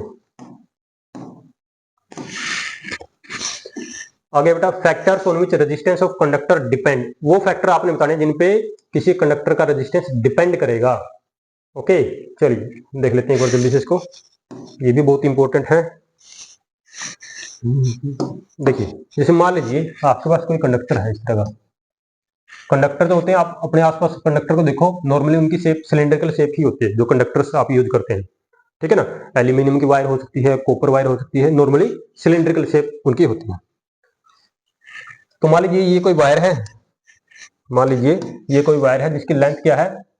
L है, और इसका ये वाला area, area of cross section, याद रखोगे एरिया ऑफ क्रॉस सेक्शन कौन सा होता है? ये वाला एरिया होता है एरिया ऑफ क्रॉस सेक्शन, जो फ्लैट एरिया है सिलेंडर का, ये होता है एरिया ऑफ क्रॉस सेक्शन। तो इस वायर का, ये कोई वायर है हमारे पास, इस वायर का जो रेजिस्टेंस होगा वो इस बात पर डिपेंड करेगा कि इसकी लेंथ कितनी है। वायर की लेंथ ज्यादा होगी, जितनी वायर लंबी होगी उसका रेजिस्टेंस उतना ही ज्यादा होगा। इनवर्सली प्रोपोर्शनल किसके होगा? उसके एरिया ऑफ क्रॉस सेक्शन के। तार जितनी मोटी होगी, वायर की मोटाई ज्यादा होगी तो उसका रेजिस्टेंस कम होगा। वायर की मोटाई कम होगी तो रेजिस्टेंस क्या हो जाएगा? ज्यादा हो जाएगा। मोटाई ज्यादा तो उल्टा है ना, लिखा देखो आर ए, एरिया ज्यादा, एरिया ऑफ क्रॉस सेक्शन ज्यादा तो रेजिस्टेंस कम, एरिया ऑफ क्रॉस सेक्शन कम तो रेजिस्टेंस ज्यादा। ओके, और ये आप प्रैक्टिकली अपने आसपास देखते हैं। आपने देखा होगा जो हाई पावर की जो वायर्स होती है जिनमें आपको ज्यादा करंट फ्लो करवाना होता है, नॉर्मली उनकी मोटाई ज्यादा होती है। और अगर आपने छोटा मोटा कोई बल्ब लगाना है कम वाट का, तो उसके लिए तो आप पतली सी वायर भी काम दे जाएगी, कोई दिक्कत नहीं है उसमें, ठीक है ना। तो ये आप अपने आसपास देखते हैं। इन दोनों फैक्टर को अगर मैं मिलाऊंगा तो मेरे पास रेजिस्टेंस का ये फॉर्मूला कुछ ऐसा आएगा, L बाई ए। अभी फॉर्मूला बना नहीं है, अभी सिर्फ रिलेशन बनाई है, प्रोपोर्शनैलिटी। इसको हटाओगे तो यहाँ पे कांस्टेंट आ जाएगा रो L बाई ए। ये फॉर्मूला रेजिस्टेंस का बन गया, जहां पे रो क्या है, इसको क्या पढ़ोगे? इसको पढ़ोगे रो, RHO, रो किसका सिंबल है? रजिस्टिविटी का। किसका सिंबल होता है? रजिस्टिविटी का। L लेंथ है वायर की, A वायर का एरिया ऑफ क्रॉस सेक्शन है, ठीक है भाई। तो यहां से आप देख सकते हो वायर जो रेजिस्टेंस है, तो क्या फॉर्मूला आ रहा है हमारे पास? रो L बाई ए, ठीक है। तो वही देखो इसमें लिखा हुआ है। किन किन चीजों पर डिपेंड करेगा? लेंथ पे करेगा, एरिया ऑफ क्रॉस सेक्शन पे करेगा। तीसरा nature of material. Nature of material कहां से आया? देखो दो चीजें आपको पता लग गई ना फॉर्मूले में, लेंथ पे कर रहा है, एरिया पे कर रहा है। नेचर ऑफ मटेरियल ये दिख रहा है आपको, रो, रजिस्टिविटी रो। ये रजिस्टिविटी जो होती है ये मटेरियल की प्रॉपर्टी होती है, तो इसलिए यहाँ पे लिखा हुआ नेचर ऑफ मटेरियल। मटेरियल कैसा है? एल्यूमिनियम है, कॉपर है, आयरन है, क्या है। टेम्परेचर पे भी करता है, टेम्परेचर बढ़ेगा अगर किसी वायर का तो उससे भी रेजिस्टेंस बढ़ जाता है, ठीक है। उसकी अगर ऐसा देखो, अगर किसी वायर का टेम्परेचर बढ़ता है तो उससे रेजिस्टेंस क्यों बढ़ेगा? बेसिकली इलेक्ट्रॉन्स जो उसके अंदर फ्लो कर रहे हैं उनके बीच में कोलिजन बढ़ जाएगा, जिसकी वजह से रेजिस्टेंस हाई हो जाता है, ठीक है। तो ये भी अपने याद रखना। चलिए आगे देखो, लिखा है factors that affect resistance. Resistance को अफेक्ट करने वाले, वो थोड़ा टेबल बना के लिख दिया, बात वही है, लेंथ, एरिया, मटेरियल और टाइप ऑफ मटेरियल और टेम्परेचर, ठीक है। तो याद, ये भी आप याद रखोगे। अगर कि एक वायर है, देखो आपने देखा होगा ना, एक मिनट, देखो आपने देखा होगा कि जैसे कोई वायर होती है और गर्मियों के टाइम पे ना पावर कट थोड़े ज्यादा लगते हैं। उसका कारण क्या होता है? जैसे किसी वायर में अगर करंट फ्लो कर रहा है ना लगातार काफी लंबे टाइम के लिए करंट फ्लो कर रहा है, तो वायर गर्म हो जाती है, क्योंकि करंट का हीटिंग इफेक्ट होता है, जिसको हम आगे पढ़ेंगे अभी इसी चैप्टर में। तो करंट फ्लो करता रहेगा ज्यादा टाइम के लिए तो टेम्परेचर बढ़ेगा वायर का, और वायर का अगर टेम्परेचर बढ़ता है तो उससे वायर की रेजिस्टेंस भी बढ़ जाती है। वायर की रेजिस्टेंस बढ़ेगी तो सर्किट के अंदर, वायर के अंदर करंट क्या हो जाएगा? कम हो जाएगा। ओके, पोटेंशियल डिफरेंस उतना ही अप्लाई कर रहे हैं लेकिन करंट कम फ्लो कर रहा है, तो इससे तो नुकसान हो रहा है, हमारा हीट की फॉर्म में एनर्जी का लॉस हो रहा है, पावर लॉस हो रहा है, वोल्टेज ड्रॉप हो रहा है।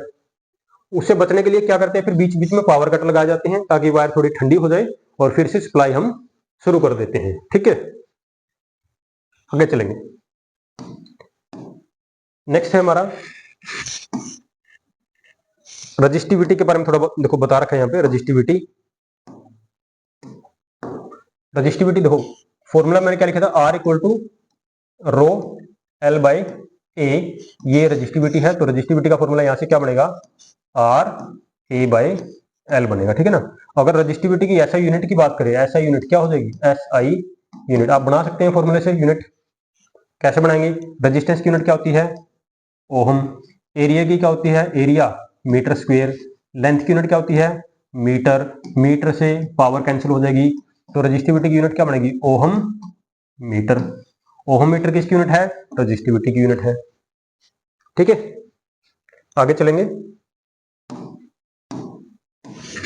ये देखो रजिस्टिविटी के बारे में बता रखा है इसमें। ठीक है, ये वायर है कोई, लेंथ एल है, तो रेजिस्टेंस का फॉर्मूला देखो यहाँ पे लिख दिया ना, ये रेजिस्टेंस का फॉर्मूला होता है। और रजिस्टिविटी की जो यूनिट है वो यहाँ पे लिखी हुई है, ओहम मीटर। ये नोट्स आपको मिल जाएंगे, इस जो वीडियो आप देख रहे हैं ना, इस वीडियो के डिस्क्रिप्शन में मैं एक लिंक डाल दूंगा। टेलीग्राम चैनल है हमारा फिजिक्स फ्रेम क्लासेस के नाम से, वहां पर आपको ये नोट्स अवेलेबल हैं, वहां पर मिल जाएंगे। यही नहीं, वहां पे आपको सारे नोट्स मिल जाएंगे, 10th क्लास के फिजिक्स के सारे मिल जाएंगे आपको। ठीक है, और बाकी क्लासेस के भी वहां पे नोट्स हैं, और आपकी 10th क्लास के भी नोट्स वहां पे आपको मिलेंगे। ठीक है, बायोलॉजी के भी आपको वहां पे मिल जाएंगे। देखो नेक्स्ट क्या लिखा है इसके अंदर, factors on which resistivity depend. किन किन फैक्टर पे रजिस्टिविटी डिपेंड करती है, तो पहला तो वही है कि क्या नेचर ऑफ मटेरियल, मटेरियल का नेचर कैसा है, एल्यूमिनियम है, कॉपर है, आयरन है, क्या है। दूसरा, resistivity is low for conductor and very high for insulator. Okay, जो इंसुलेटर होते हैं उनकी रजिस्टिविटी क्या होती है, हाई होती है, कंडक्टर की रजिस्टिविटी क्या होती है, कम। ऑब्वियसली हमको पता है ये चीज, है ना। तो ये टेब देखो आगे, दो फैक्टर ये हो गए, तीसरा फैक्टर देखो यहाँ पे लिखा हुआ है, resistivity does not depend on length and area. वो तो आपको देखो बता ही दिया था कि लेंथ और एरिया पे डिपेंड नहीं करती, ये तो मटेरियल की प्रॉपर्टी होती है। ये इंपॉर्टेंट है, थर्ड लाइन भाई, यहाँ से क्वेश्चन बन जाता है कई बार सीबीएसई में, एमसीक्यू में पूछ लिया जाता है आपसे। देखो मैंने लिखा था R equal to rho L by A, तो बेटा रेजिस्टेंस किस पे डिपेंड कर रहा है, लेंथ पे करता है, एरिया पे भी करता है। ये जो रजिस्टिविटी दिखाई दे रही है ना, ये थोड़ी सी एक खास चीज है, ये डिपेंड करती है मटेरियल का नेचर कैसा है। ठीक है, मटेरियल का इसको कोई लेना देना नहीं कि मटेरियल की लेंथ कितनी है। अब मान लीजिए आप इधर देखो, सिल्वर के लिए रजिस्टिविटी की वैल्यू ये बता दी, कोई लेंथ से कोई मतलब नहीं है यहाँ पे। सिल्वर की लेंथ चाहे कितनी है, चाहे सिल्वर की वायर 2 मीटर की है, चाहे 10 मीटर की है, उसकी वैल्यू फिक्स है। ओके, चाहे सिल्वर की वायर की मोटाई कितनी भी है, कोई लेना देना नहीं है, उसकी वैल्यू फिक्स है। तो इसलिए ये जो रजिस्टिविटी आपको दिखाई दे रही है ना, ये नेचर पे डिपेंड करती है मटेरियल के, वायर के लेंथ पे डिपेंड नहीं करेगी, वायर के एरिया ऑफ क्रॉस सेक्शन पे भी डिपेंड नहीं करेगी। ठीक है, चलिए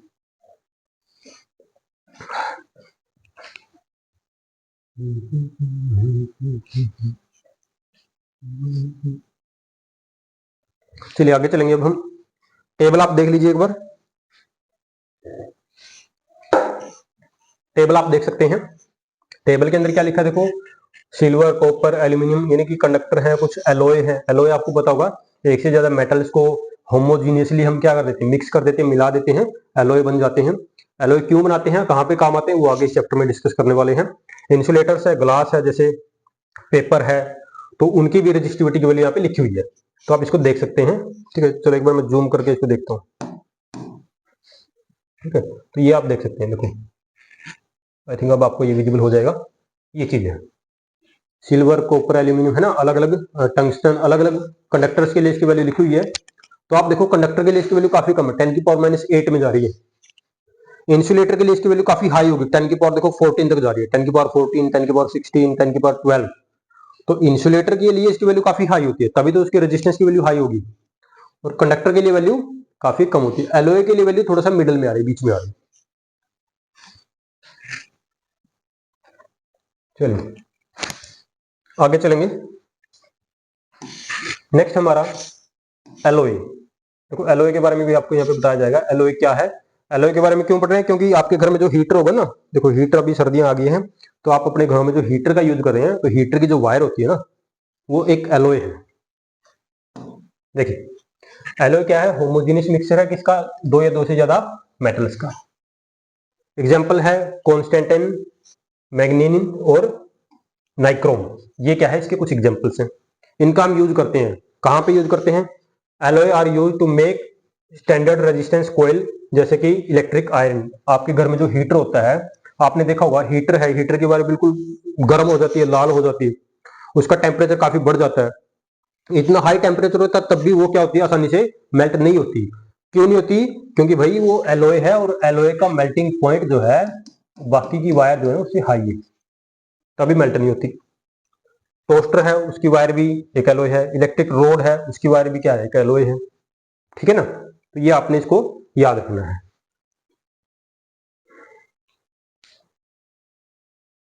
आगे चलेंगे, देखो आगे इसमें लिखा हुआ है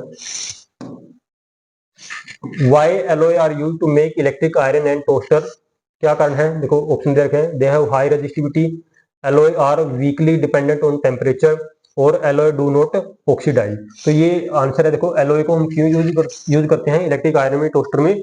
पहले तो उनकी रेजिस्टिविटी हाई होती है। रेजिस्टिविटी हाई हमको चाहिए, कंडक्टर से हाई होती है। रेजिस्टिविटी हाई होगी कंडक्टर से, तभी तो उसका रेजिस्टेंस हाई होगा, और रेजिस्टेंस हाई होगा तभी तो हीट ज्यादा प्रोड्यूस करेगा। एक फॉर्मूला होता है हीट का, आगे आएगा अभी, आई स्क्वेयर आर टी। तो बेटा ये आर ज्यादा होगा तभी तो हीट ज्यादा देगा। ठीक है ना? दूसरा पॉइंट, जो एलॉय होते हैं ये जल्दी से ऑक्सीडाइज भी नहीं होते। ऑक्सीडाइज यानी कि एयर के साथ जल्दी से रिएक्ट नहीं करते। ठीक है, ये भी इनकी खासियत होती है।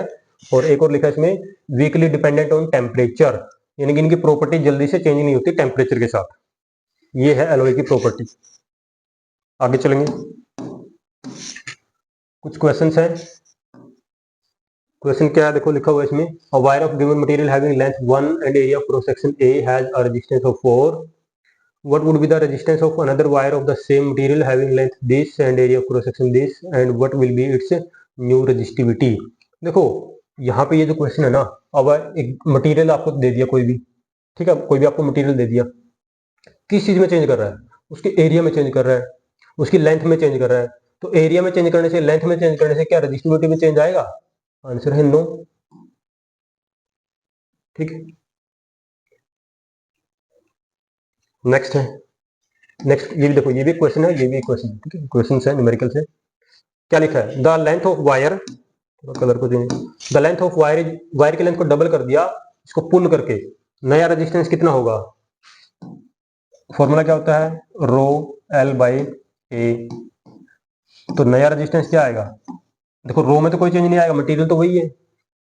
लेंथ को डबल कर दिया तो लेंथ की जगह आप 2L लिख दीजिए। अगर लेंथ को डबल किया है तो एरिया क्या सेम रहेगा? अगर लेंथ को डबल कर दिया खींच के, देखो एक वायर आपके पास ना, इस तरह की एक वायर थी, ये एक वायर थी, बाद में क्या किया, इसको डबल कर दिया, इसकी लेंथ को बढ़ा दिया ऐसे। तो नॉर्मली आपने देखा होगा जब वायर को खींच दोगे आप, उसकी लेंथ को डबल कर दोगे, तो वो थोड़ी सी ना पतली हो जाएगी, उसकी मोटाई कम हो जाएगी, यानी उसका एरिया ऑफ क्रॉस सेक्शन क्या हो जाएगा? कम हो जाएगा ना। तो यहाँ पे जो हम मान के चलते हैं कि अगर लेंथ को आप क्या कर रहे हो? डबल कर रहे हो, 2L कर देते हो, तो उसका जो क्या होगा, उसकी जो रेडियस है, उसकी जो रेडियस है वो रेडियस क्या हो जाएगी? हाफ हो जाएगी। रेडियस क्या हो जाएगी? नई रेडियस क्या हो जाएगी? R/2 हो जाएगी। ठीक है, ये एल डैश और आर डैश लिख देता हूँ मैं नई। ठीक है, तो अगर ये R/2 होगी तो एरिया क्रॉस सेक्शन कितना हो जाएगा? एरिया का फॉर्मूला क्या होता है? नया एरिया क्या हो जाएगा? फॉर्मूला होता है फ्लैट सरफेस। देखो सिलेंड्रिकल शेप की वायर है, फ्लैट सरफेस सर्कल होता है ये, तो इसका एरिया का फॉर्मूला क्या होता है? पाई आर स्क्वायर। तो लिख देते हैं यहाँ पे पाई आर का स्क्वायर, यानी कि आर डैश का स्क्वायर, तो ये बनेगा आर स्क्वायर बाई 4, यानी कि पाई आर स्क्वायर तो क्या था? पुराने वाला एरिया था, यानी कि A/4। नया एरिया कितना आएगा? A/4। पुट करके देखो यहाँ पे, A और 4 जो है वो कहाँ चला जाएगा? ऊपर चला जाएगा ना। ये देखो आपने क्या किया, इसकी लेंथ को डबल किया, आपने लेंथ को 2L कर दिया, एरिया क्या हो जाएगा फिर उसका? A/4 हो जाएगा, ये मोटाई कम हो जाएगी तो 4 ऊपर चला गया। तो नया रेजिस्टेंस क्या आएगा? 4 दूनी 8, मैंने पहले लिख दिया, रो L बाई ए, तो 8, और ये क्या है? ये पहले वाला रेजिस्टेंस था। तो नया रेजिस्टेंस क्या आ रहा है आपका? 8 गुना। जब नया रेजिस्टेंस आएगा ना, लेंथ डबल करोगे तो नया रेजिस्टेंस पहले वाले का 8 गुना आ जाएगा। ठीक है, चलिए आगे चलेंगे। ठीक है, ये क्वेश्चन आपको होप कि क्लियर हो गया होगा, इसमें कोई डाउट नहीं होना चाहिए। देखिए आगे, कॉम्बिनेशन ऑफ रजिस्टर, ये भी इंपॉर्टेंट टॉपिक है, बहुत ही इंपॉर्टेंट। देखो रजिस्टर्स आपने पढ़े थे, अब हम उनका कॉम्बिनेशन करेंगे, है ना। तीन तरह का कॉम्बिनेशन हम पढ़ते हैं नॉर्मली। कौन कौन सा है देख लीजिए। तीन तरह का कॉम्बिनेशन हम पढ़ते हैं, सीरीज, पैरेलल और मिक्स। सीरीज, पैरेलल और मिक्स, तीन तरह का कॉम्बिनेशन हम पढ़ते हैं। पहला है सीरीज कॉम्बिनेशन, दूसरा है पैरेलल कॉम्बिनेशन और तीसरा है मिक्स कॉम्बिनेशन। अब आपके माइंड में क्वेश्चन ये आता है कि हमको कॉम्बिनेशन करने की जरूरत क्यों पड़ी। आपके माइंड में क्वेश्चन आएगा कि हम कॉम्बिनेशन कर क्यों रहे हैं रजिस्टर्स का। सिर्फ इसलिए नहीं कि पेपर में पूछ लिया तो हमको करना पड़ेगा। आप प्रैक्टिकली उसको सोचिए कि हम कॉम्बिनेशन क्यों करते हैं। मान लीजिए आपके घर पे ना, ध्यान से देखो, आपके घर पे तीन रजिस्टर पड़े हैं। आपके घर पे कितने रजिस्टर हैं? तीन रजिस्टर हैं। ओके, तो तीनों जो है वो 6 ओहम के हैं, 6 ओहम। ये भी कितने का है? 6 ओहम। लेकिन आपने एक सर्किट तैयार करना है और आपको उस सर्किट में 18 ओहम का रेजिस्टेंस चाहिए। कितना चाहिए? 18 का। तो आपके पास दो ऑप्शन होंगे, या तो आप क्या करें, मार्केट में जाएं और नया रजिस्टर लेके आए 18 का, 18 ओहम का, या आप क्या करें, आपके पास घर पे जो पड़े हैं उन्हीं को कुछ इस तरह से अरेंज करें कि रेजिस्टेंस बन जाए 18। तो क्या करोगे, तीनों को आप उठा के सीरीज में लगाओगे। सीरीज में लगाओगे तो 6 + 6 + 6 कितना हो जाएगा? टोटल हो जाएगा आपका 18। इन सबको जोड़ दोगे ना तो कितना हो जाएगा आपका? 18 आपको मिल जाएगा।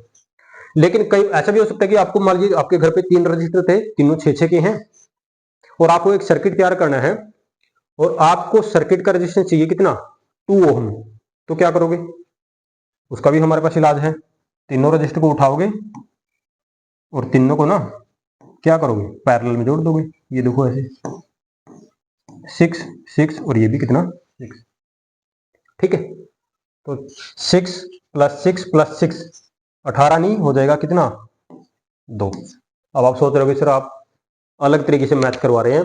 हमने तो पढ़ा था 6 + 6 + 6 18 होते हैं, लेकिन यहाँ पे 6 6 और 6 मिलके 2 बन रहा है। बेटा ये पैरेलल कॉम्बिनेशन है। क्या होता है? ये पैरेलल कॉम्बिनेशन होता है। और एक शॉर्टकट बता देता हूँ, इसका आगे डिटेल में भी करवाऊंगा। अगर सारे आइडेंटिकल रजिस्टर होते हैं ना तो पैरेलल में ये फॉर्मूला लगा देना, R/N का। R क्या है? आइडेंटिकल है, अगर सारे वहीं पर काम करेगा फॉर्मूला ये। कोई भी एक रजिस्टर देखो कितने का? 6 का। कितने रजिस्टर जोड़े? 3। डिवाइड करोगे आंसर आएगा आपका कितना? 2 ओम। कितना आएगा? 2 ओम। ठीक है, ये दिखा रखा है देखो, इसमें सीरीज में कैसे जोड़ते हैं ऐसे, है ना, और पैरेलल में कैसे जोड़ते हैं। एक तरीका बता देता हूँ, सीरीज में कब आप बोलोगे सीरीज में है, कब आप बोलोगे पैरेलल में है। अगर सभी रजिस्टर के अक्रॉस सेम करंट फ्लो करेगा तो हम बोलते हैं वो सीरीज में जुड़े हुए हैं। अगर सभी के अक्रॉस पोटेंशियल डिफरेंस सेम होगा तो हम बोलेंगे वो पैरेलल में। ये तरीका होता है सीरीज और पैरेलल को पहचानने का। ठीक है, देखिए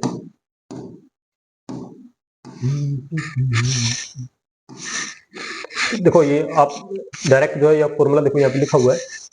फॉर्मूला आपको बता देता हूँ सीरीज में कैसे है। तो सीरीज का फॉर्मूला क्या होता है? ये होता है R = R1 + R2 + R3। अगर तीन रजिस्टर है, 4 होते तो +R4, 5 होते तो +R5। सीरीज में आपने क्या करना है, सिंपल जितनी भी उनकी रेजिस्टेंस होती है उसको जोड़ देना, R1 + R2 + R3 कर देना। ठीक है ना। और पैरेलल में क्या करना है, देखो पैरेलल का आगे आएगा इसमें।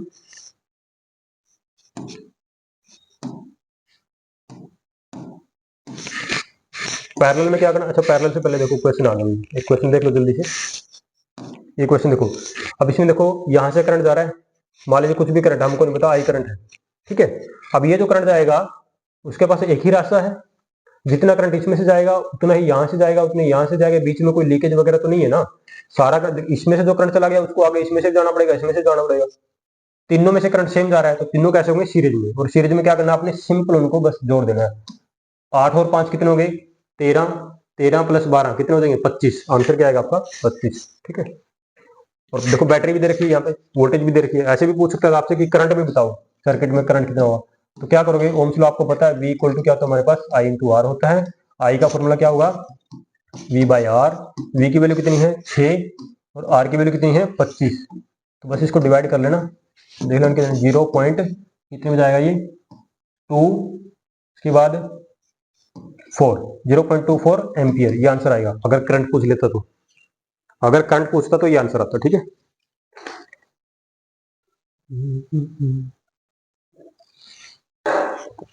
चलेंगे आगे चलेंगे। अच्छा देखो यहाँ पे ना इस पीडीएफ के अंदर कुछ क्वेश्चन ऐसे हैं जिनका सॉल्यूशन साथ में लिखा हुआ है, जो सोल्व करवा रखे मैंने।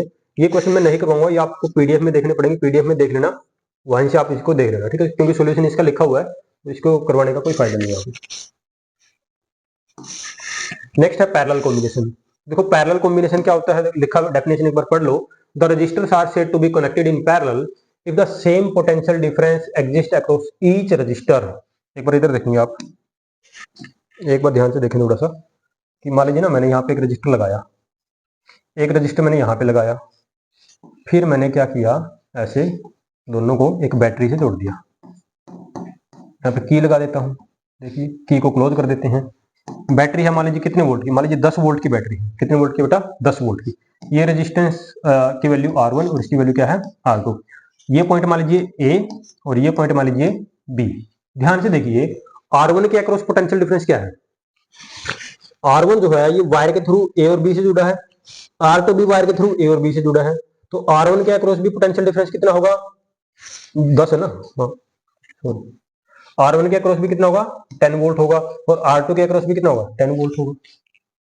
तो R1 और R2 दोनों के अक्रॉस पोटेंशियल डिफरेंस 10 वोल्ट है, इसलिए इनको बोला जाएगा पैरेलल कॉम्बिनेशन। क्या बोला जाएगा इनको, पैरेलल कॉम्बिनेशन, ठीक है ना, ये आपने याद रखना है। हाँ करंट देखो इनमें अलग अलग जा सकता है। देखो अगर R1 और R2 अगर बराबर नहीं है ना, अगर R1 और R2 बराबर नहीं है तो करंट अलग अलग जा सकता है। देखो करंट ऐसे चलेगा सर्किट में, आई करंट चलेगा, ये जंक्शन आ गया, कुछ करंट इधर गया, कुछ इधर गया, इधर गया I1, इधर गया I2। अगर दोनों सेम होते तो I1 I2 बराबर हो जाते, अगर दोनों अलग अलग हैं तो I1 I2 भी अलग अलग आएंगे, ठीक है। और कौन सा ज्यादा होगा I1 और I2 में से, ये आप बता सकते हैं आई थिंक। देखो अगर R1 ज्यादा है, अगर R1 ज्यादा है किससे, R2 से, तो आप मेरे को बताइए कि क्या I1 भी ज्यादा होगा I2 से, तो आंसर है नो। R1 अगर ज्यादा है, उसका रेजिस्टेंस अगर ज्यादा है, तो वहां पे करंट कम जाएगा, तो I1 ज्यादा नहीं होगा, I1 क्या होगा, लेस होगा, ठीक है। आगे चलेंगे, नेक्स्ट देखो, हाँ ये देखो ये क्वेश्चन है यहाँ पे, देख लीजिए एक बार, सर्किट है parallel combination R1 R2 R3, 3 register लगाए हुए हैं, तीनों पैरेलल में है, क्योंकि तीनों के अक्रॉस पोटेंशियल डिफरेंस कितना हो जाएगा, अगर ये V वोल्ट की बैटरी है तो V हो जाएगा, इसके अक्रॉस भी V, इसके अक्रॉस भी, इसके अक्रॉस भी, तीनों पैरेलल में है, ठीक है। जोड़ने का तरीका क्या होता है, देखो फाइनल आपको मैं बता देता हूँ।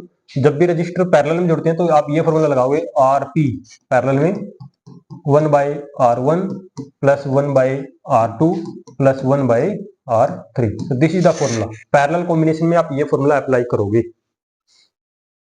और शॉर्टकट आपको मैंने बता दिया, अगर सारे रजिस्टर सेम है, देखो यहाँ पे R1 R2 R3 लिखा है ना, अगर सारे का रजिस्टर R होता है, इसका भी R, इसका भी R और इसका रेजिस्टेंस भी R होता, तब आप सिंपल फॉर्मूला लगा सकते हैं। क्या फॉर्मूला आपको बताया था, पैरेलल में कोई भी एक रजिस्टर की रेजिस्टेंस उठाओ, उसको जितने भी रजिस्टर आपने लगाए हैं पैरेलल में उनसे भाग कर दो, कितने लगाए हैं, 3, तो यहाँ पे 3। तो जनरल फॉर्मूला हम ये लिखते हैं पैरेलल में, R/N। लेकिन गलती मत कर देना, ये शॉर्टकट वहीं पर लगाना जहां पर रजिस्टर्स आइडेंटिकल होते हैं, सेम होते हैं। आगे चलेंगे। अच्छा एक चीज और आपको मैं बता देता हूं, सीरीज में रेजिस्टेंस बढ़ जाता है, सीरीज कॉम्बिनेशन में रेजिस्टेंस बढ़ जाता है, और पैरेलल कॉम्बिनेशन में रेजिस्टेंस सर्किट का घट जाता है, ये भी याद रखना। नेक्स्ट जो है अगेन इसी तरह का, देखो एक क्वेश्चन है, 5 वोल्ट की बैटरी लगाई है, 2 रजिस्टर लगा दिए, गलती से लिखा हुआ है 5 वोल्ट, 5 ओम होगा ना, 5 ओम होगा आई थिंक, ठीक है। 5 के ऐसे लगाए हुए हैं, तो क्या पूछा आपसे, इसमें करंट पूछ लिया, तो देखो क्या होगा, करंट कितना होगा, 5, ये देखो 5 और 5 आपको दिखाई दे रहा है ना, 5 और 5, ठीक है ना। तो आपसे क्या पूछा, इसमें करंट की वैल्यू पूछी है, तो पूरे सर्किट में अगर करंट निकालना तो कैसे निकालोगे, पूरे सर्किट में 5 और 5 मिलकर कितना देगा आपको, 5 और 5 10 नहीं होते, 5 और 5 होते हैं 2.5 ओम। समझ में आ रहा होगा आई थिंक आपको, 5 और 5 होते हैं 2.5, 2.5। अगर सीरीज में होते 5 और 5 हो जाते 10, अब पैरेलल में तो 5 और 5 हो जाएंगे 2.5। पूछा है सर्किट में करंट, तो करंट का फॉर्मूला क्या होगा, V/R। V कितना है, 5 वोल्ट, रेजिस्टेंस कितना आया 2.5 पर डिवाइड कर दो, आंसर आएगा 2 एम्पियर। करंट कितना आएगा आपका, तो ये देखो टोटल करंट कितना आ गया, 2 एम्पियर, ठीक है। अलग अलग पूछे, दोनों रेजिस्टेंस सेम है तो बराबर करंट जाएगा। इसमें ऊपर वाले में भी एक, इसमें भी एक, 1 1। ठीक है, देखो वो निकाल रखा है अलग से, 1 1 ये भी आ रहा है। ओके, आगे चलेंगे।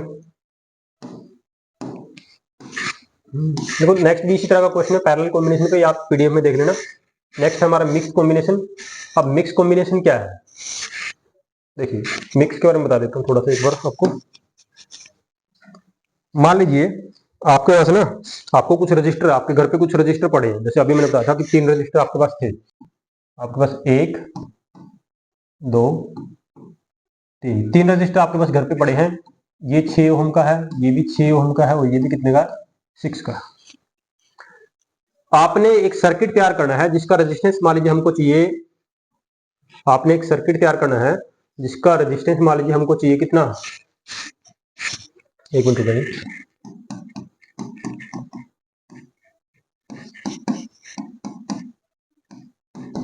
हाँ, मान लीजिए आपको एक सर्किट तैयार करना है जिसका रेजिस्टेंस आपको चाहिए, उस सर्किट का रेजिस्टेंस आपको चाहिए 4 ओम। तो आप इन रजिस्टर्स को कैसे अरेंज करेंगे, देखो लास्ट अभी मैंने बताया आपको, सीरीज में अरेंज करेंगे तो 18 आएगा, तीनों को पैरेलल में जोड़ोगे तो 2 आएगा, हमको चाहिए 4।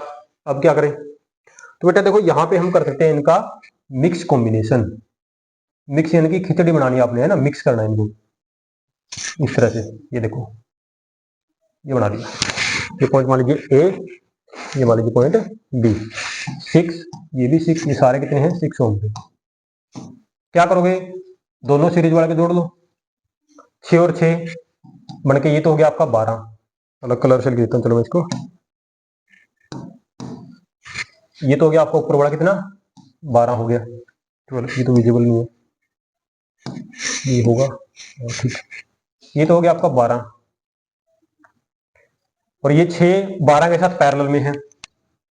तो पैरेलल का फॉर्मूला अभी मैंने आपको बताया था, 1/RP equal to 1/R1 plus 1/R2। 1/R1 यानी कि 1/12 प्लस 1/6, एलसीएम कितना आएगा, 12। 12 को कितने से मल्टीप्लाई करूं, 12 1 से, 1 इंटू 1 1 बीच में, प्लस 6 को गुणा करोगे 2 से, 2 इंटू 1 2, ये हो गया 3/12। तो ये तो 1/RP है ना, बच्चे यहाँ पर भी गलती करते हैं, 1/RP आया है, तो आरपी कितना होगा, क्रॉस मल्टीप्लाई करके 12 ऊपर आ जाएगा ना, और 3 नीचे चला जाएगा, 3 चौके 12, तो बेटा आरपी की वैल्यू कितनी आएगी, 4 ओम। ठीक है ना, हमको 4 चाहिए था, 4 आ गया। लेकिन 4 लाने के लिए मैंने किस तरह का कॉम्बिनेशन बनाया, किस तरह का कॉम्बिनेशन बनाया, मिक्स्ड कॉम्बिनेशन, इसको बोला जाएगा mixed combo combination, mix combo, जिसमें क्या होगा, सीरीज भी होगा और पैरेलल भी होगा, दोनों आ जाएंगे। आगे चलेंगे, ठीक है। आई होप कि यहां तक आपको क्लियर होगा। एक बार मैं वीडियो चेक कर लेता हूं।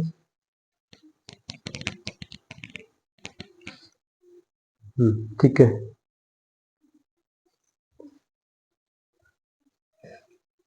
चलिए आगे चलेंगे। नेक्स्ट है इसमें, ये उसी तरह का, देखो अभी जो क्वेश्चन मैंने करवाया था ना, ये उसी टाइप का क्वेश्चन है, आप इसको देख लेंगे पीडीएफ के अंदर ही, ये सारे क्वेश्चन ऐसे ही। नेक्स्ट टॉपिक पे चलेंगे अब।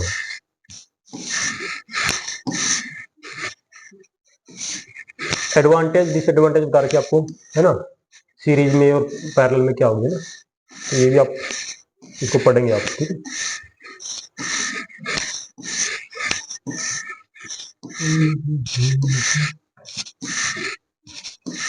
चलिए आगे चलेंगे। देखो हाँ, नेक्स्ट टॉपिक देखो, आई थिंक यहाँ पे हमारा ये टॉपिक आ गया है। अरे अरे ये कैसे मिस कर दिया, हाँ ये, yes, heating effect of electric, बहुत इंपॉर्टेंट सा टॉपिक है, heating effect of electric current, current का ऊष्मीय प्रभाव, है ना, हीटिंग इफेक्ट। आप सभी ने देखा होगा, जब भी किसी वायर में करंट फ्लो करता है, आप करके देख सकते हैं, जैसे सेफ्टी के साथ आप इसको करेंगे, जैसे एक वायर है, वायर के अंदर अगर करंट फ्लो कर रहा है आधे घंटे के लिए, 1 घंटे के लिए, और बाद में जब सप्लाई को हम बंद कर देते हैं, तो आप वायर को हाथ लगा के देना, वायर गर्म हो जाएगी, इसको बोलते हैं हीटिंग इफेक्ट। लिखा देखो इसके अंदर क्या लिखा है, when electric current pass through conductor, the conductor becomes hot, गर्म हो जाएगा, है ना, इसी को हम क्या बोलते हैं, हीटिंग इफेक्ट। आपका जो इलेक्ट्रिक हीटर होता है, इलेक्ट्रिक रोड होती है, इलेक्ट्रिक आयरन है, वो सारे इसी प्रिंसिपल पे काम करते हैं। एक्सप्रेशन कैसे निकालोगे, एक्सप्रेशन कैसे आएगा देखो हीटिंग इफेक्ट का, ये आप जल्दी से देख लो इसको भी। जैसे वर्क का फॉर्मूला आपको बताया गया था, ये होता है, करंट का फॉर्मूला ये होता है, तो यहाँ से चार्ज का क्या आएगा, आई इंटू टी आएगा, तो आप डब्ल्यू की जगह क्या लिखोगे, डब्ल्यू इक्वल टू क्या की जगह आएगा आई इंटू टी इंटू वी, आप लिखोगे इसको ऐसे। फिर ओम लो आपने पढ़ा था, ओम का लो क्या कहता है, वी इक्वल टू क्या होता है हमारे पास, आई इंटू आर होता है, वी की जगह पुट कर दो, डब्ल्यू क्या हो जाएगा, I into T into I R, तो फॉर्मूला क्या बनेगा यहाँ से, आई स्क्वेयर आर टी, ये क्या हो गया, ये वर्क का फॉर्मूला है। ये किसका फॉर्मूला आया, वर्क का, और वर्क जो है वही वर्क क्या है, work is a form of energy, तो यही तो क्या है, एनर्जी है, एनर्जी यानी कि हीट, यही किसका फॉर्मूला है, हीट जनरेटेड का फॉर्मूला है। ओके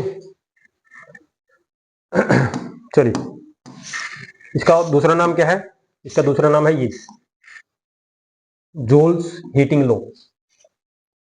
आगे है एप्लीकेशन, एप्लीकेशन किसकी, हीटिंग इफेक्ट की, कहां पे यूज करते हैं, देखो लिखा हुआ इधर, इलेक्ट्रिक टोस्टर है ना, आप ब्रेड पका के खाते हैं, electric water heater, electric iron, ये सारे रूम हीटर वगैरह जो होते हैं, इनके अंदर जो कोयल होती है वहां पे क्या है, हीटिंग इफेक्ट लग रहा है। नेक्स्ट टॉपिक हमारा आता है इलेक्ट्रिक फ्यूज। सभी अपने घरों में इलेक्ट्रिक फ्यूज लगाते हैं ना, वायर के बीच में ऐसे एक अलग से कलर की, चलो अलग कलर तो नहीं होता, अलग मटेरियल की वायर होती है, अलग मटेरियल की, ये देखो ये अलग मटेरियल की वायर है, इसको मैं क्या बोल रहा हूँ, फ्यूज बोल रहा हूँ। प्रॉपर्टी थोड़ी सी अलग होती है, ये आपका कंडक्टर है ना, ये आपका कोई भी कंडक्टर है, कंडक्टर यानी कि कोई कॉपर वायर है, एल्यूमिनियम वायर है, ओके, लेकिन बीच में ये जो टुकड़ा लगाया आपने, जिसको मैं फ्यूज बोल रहा हूँ, इसका मटेरियल थोड़ा सा अलग होता है, इसका मेल्टिंग पॉइंट बाकी वायर से थोड़ा अलग होता है, कम होता है। क्यों होता है कम, उसको अभी हम देखेंगे। अरे मैंने इरेज कर दिया इसको, देखो चलो एक बार पढ़ लो इसको जल्दी से। इलेक्ट्रिक फ्यूज क्या है, अ fuse is a safety device for circuit because it has low melting point. इसका मेल्टिंग पॉइंट क्या होता है, लो होता है। ओके, मेल्टिंग पॉइंट लो होगा तो क्या होगा, जब वायर में अगर ज्यादा करंट फ्लो करेगा तो हीटिंग इफेक्ट होगा, हीटिंग इफेक्ट होगा तो टेम्परेचर बढ़ेगा वायर का, और फ्यूज का मेल्टिंग पॉइंट कम है तो वो बाकी वायर से पहले ही मेल्ट हो जाएगा, सर्किट को ब्रेक कर देगा, तोड़ देगा सर्किट को, है ना, सप्लाई को आगे जाने नहीं देगा। तो क्या करेगा ये, जो आपके अप्लायंसेज हैं उनको डैमेज होने से बचा लेगा, उनको क्या करेगा, डैमेज होने से बचा लेगा। ठीक है, एक बार थोड़ा सा और बताते हैं इसको, एक बार और देखो समझ लीजिए। ये वायर थी ऐसे, ये वायर थी, बीच में ये फ्यूज है, मान लीजिए फ्यूज वायर, ये क्या है, फ्यूज वायर है। अब देखो क्या हो रहा है, मान लीजिए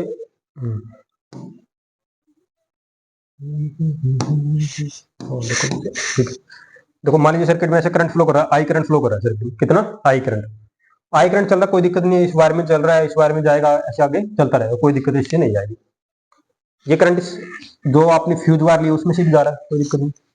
लेकिन मैंने क्या बताया, फ्यूज वायर का जो मेल्टिंग पॉइंट है, मेल्टिंग यानी कि जिस पॉइंट पे मेल्ट हो जाएगा, गल जाएगा, मेल्ट हो जाएगा, वो मेल्टिंग पॉइंट इसका होता है लो, बाकी वायर से इसका थोड़ा हाई होगा, बाकी वायर का क्या होगा, थोड़ा सा हाई होगा as compare to fuse wire. अगर ये करंट बढ़ता है, अगर मान लीजिए करंट बढ़ गया और आगे आपने कोई भी डिवाइस लगा रखी है, आगे देखो एक वायर और होगी, देखो सिंगल वायर से काम नहीं चलता ना, एक वायर, दो वायर आपने देखोगी, जैसे एक ब्लैक वायर होती है, एक रेड वायर होती है ना, तो एक वायर और जा रही है मान लीजिए ऐसे, और आपने यहाँ पे आगे ना कोई टीवी चला रखा है ना, ये आपका टीवी है, ओके, ये टीवी इधर चल रहा है, तो मान लीजिए सर्किट में करंट जा रहा है, ठीक ठाक करंट जा रहा है, जो टीवी की जो स्पेसिफिकेशन होती है उसके हिसाब से जा रहा है, आपको कोई दिक्कत नहीं। अचानक से मान लीजिए करंट बढ़ा, करंट अगर बढ़ा तो टीवी खराब होने के चांसेस होंगे, क्योंकि ज्यादा करंट जा रहा है। तो अगर करंट बढ़ेगा तो क्या होगा, हीटिंग इफेक्ट की वजह से वायर तो गर्म होगी, वायर ये भी गर्म हो जाएगी, ये वाली वायर भी गर्म हो जाएगी। लेकिन ये जो बीच में आपने फ्यूज का टुकड़ा लगाया है ना दूसरी वायर का, इसका मेल्टिंग पॉइंट कम है बाकी वायर से, तो ये क्या करेगा, हीटिंग इफेक्ट होते ही ये जल्दी से मेल्ट हो जाएगा, और बीच से ना सर्किट को क्या कर देगा, ब्रेक कर देगा, तोड़ देगा।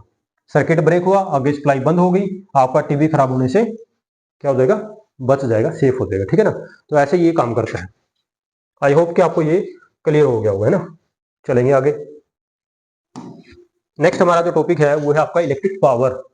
बहुत ही इंपॉर्टेंट टॉपिक है पावर। पावर क्या होती है, electric power, rate of doing the work. Power क्या होती है, rate of doing the work, लिखा है ना, P इक्वल टू W/T। किस रेट से काम हो रहा है, काम तो हो रहा है लेकिन वो किस रेट से हो रहा है, किस दर से हो रहा है, उसको हम क्या बोलेंगे, पावर बोलेंगे। ठीक है ना, ओके। तो पावर की यूनिट क्या होती है, वाट होती है। पावर का फॉर्मूला आपको मैंने बता दिया क्या होता है, W/T। ये हम फॉर्मूला इसका यूज करेंगे। ठीक है ना, तो कुछ और फॉर्मूले होते हैं, एक बार देख लीजिए, तीन चार फॉर्मूले मैं लिख देता हूं क्योंकि न्यूमेरिकल में आपके काम आएंगे। देखो बेटा पावर का फॉर्मूला, पहला फॉर्मूला लिख देता हूं, पावर का फॉर्मूला है वर्क पर यूनिट टाइम, लिख दिया। उसके बाद आगे चलेंगे, सेकंड फॉर्मूला V इंटू आई, ये भी होता है पावर का। कहां से आया? वर्क को हमने अभी लिखा था ना, क्या लिखा था हमने? आई स्क्वेयर आर टी लिखा था, नीचे टी था, ये कैंसिल हुआ, यहां से हमारे पास क्या आया? I square R. चलो मैं लिख देता हूँ, ये भी एक फॉर्मूला हमारे पास आ गया पावर का, क्या आ गया? I square R. अब आई स्क्वेयर आर को मैं ऐसे लिख सकता हूँ ना, आई आर इंटू आई, तो आई आर क्या होता है? वी के बराबर, तो क्या बनेगा पावर का? इसकी जगह वी लिख दो, आई, तो ये भी फॉर्मूला बन गया। तो पावर का एक फॉर्मूला हो गया आपका डब्ल्यू बाई टी, एक हो गया आपका वी इंटू आई, एक हो गया आपका आई स्क्वेयर आर। तो ये सारे फॉर्मूले किसके हैं? ये पावर के फॉर्मूले होते हैं, ठीक है। और क्या हो सकता है? हाँ एक और बन सकता है, देखो नंबर 4, कहां से बनेगा? इधर से बना लो, P equal to V, I की जगह क्या लिख सकता हूं मैं? V by R. एक फॉर्मूला बन गया आपका वी स्क्वेयर बाय आर। तो 4 फॉर्मूले बन गए किसके? पावर के। आपको चारों पता होने चाहिए, न्यूमेरिकल्स में कोई भी अप्लाई करना पड़ सकता है, ठीक है। वैसे तो देखो रीअरेंजमेंट ही है, वी आई से सारे देखो बन गए हमारे, है ना। चलिए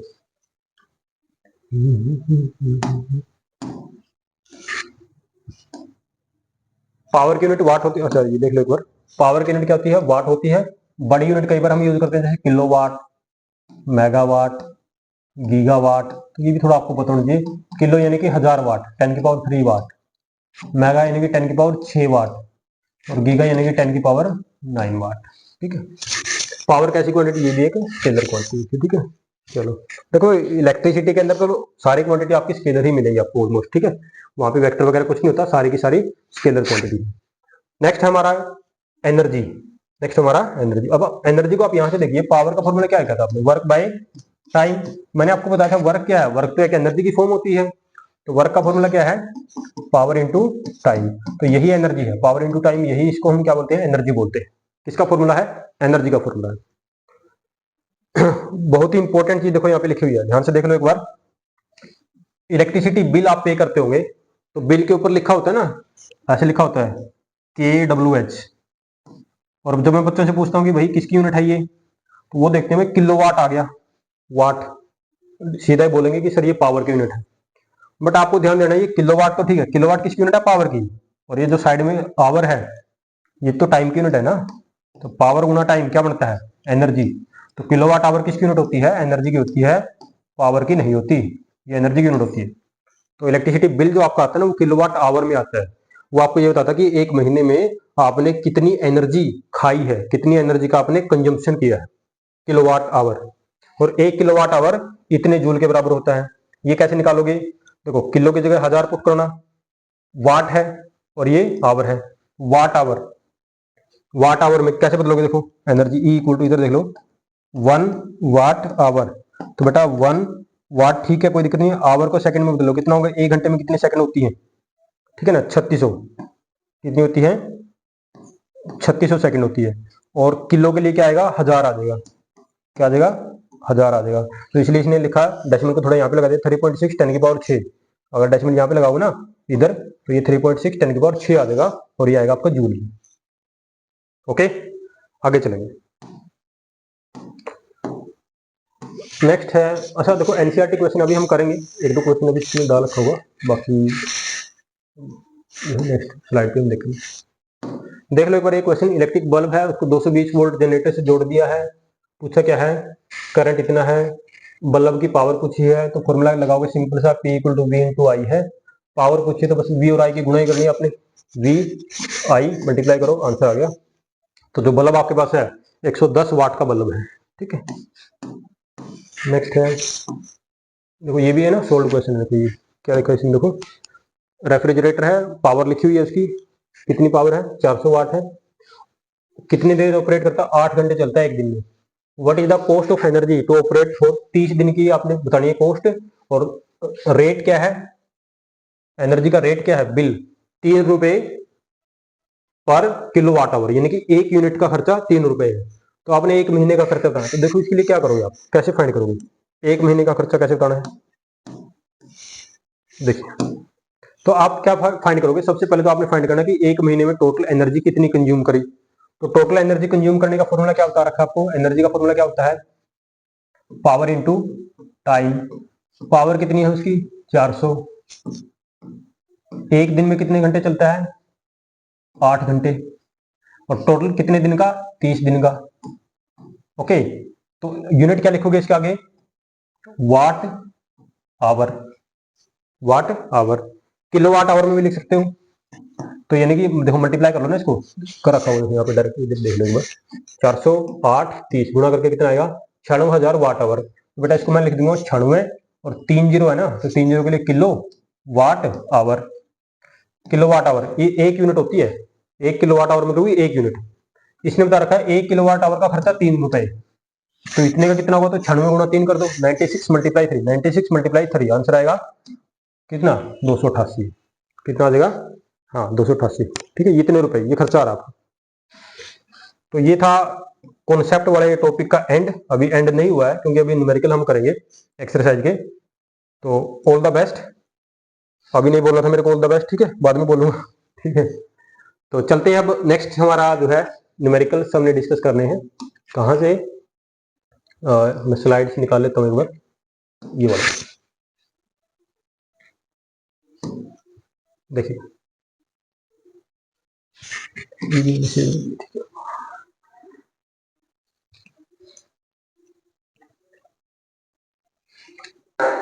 हाँ जी देखिए, तो इलेक्ट्रिसिटी वाला चैप्टर है, जहां से हमने स्टार्ट किया था वहीं पे हम आ गए हैं एक बार। इलेक्ट्रिसिटी आगे हम इसको कंटिन्यू करते हैं।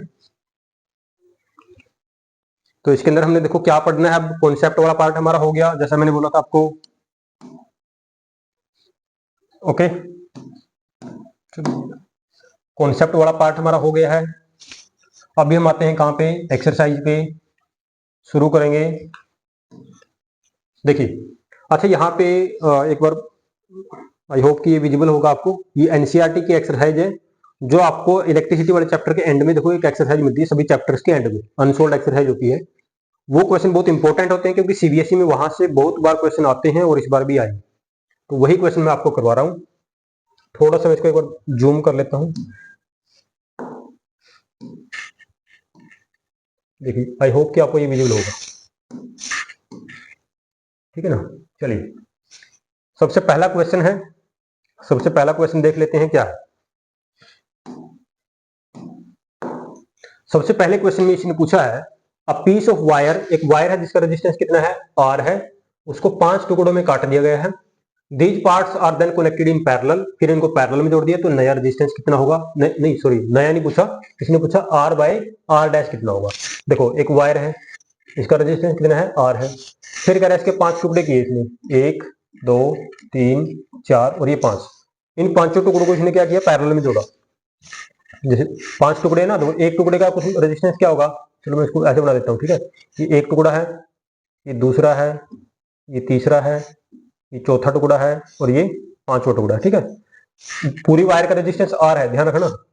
अगर आप उसके 5 टुकड़े करोगे, बराबर टुकड़े कर दिए, तो एक टुकड़े का रेजिस्टेंस कितना होगा, आर बाई 5 नहीं हो जाएगा, कितना हो जाएगा आर बाई 5। दूसरे का भी क्या होगा आर बाई 5, इसका भी आर बाई 5, इसका रेजिस्टेंस भी और इसका रेजिस्टेंस भी कितना होगा आर बाई 5। इन सभी को क्या किया पैरेलल में जोड़ दिया, इन सभी को जोड़ के रेजिस्टेंस कितना आएगा मेरे पास, आपको पता है। पैरेलल में जोड़ दोगे, कैसे जोड़ोगे पैरेलल में, बता देता हूँ जल्दी से। 1 बाई फॉर्मूला क्या होता है 1 बाई आर पी का, बताया था मैंने, 1 by R one plus 1 by R two है ना, यानी कि 1 बाई आर वन कितना है आर बाई 5, तो 5 ऊपर चला जाएगा, प्लस ऐसे ही देखो 5 बाई आर, ऐसे करते रहोगे 5 by R 5 by R 5 by R, कितने हो गए 1 2 3 4 5 हो गए, तो टोटल कितना आएगा 1 बाई आर पी कितना आएगा, देखो चलो मैं आप लिखता हूँ 1 बाई आर पी, यानी कि आर पी लिखो या आर डैश लिख दो, पैरेलल वाले को लिख दो आर डैश, कितना आएगा एलसीएम ले लो आर, ऊपर वाले जोड़ लो 5 प्लस 5 प्लस 5 बार जोड़ दें तो 25 आ गया।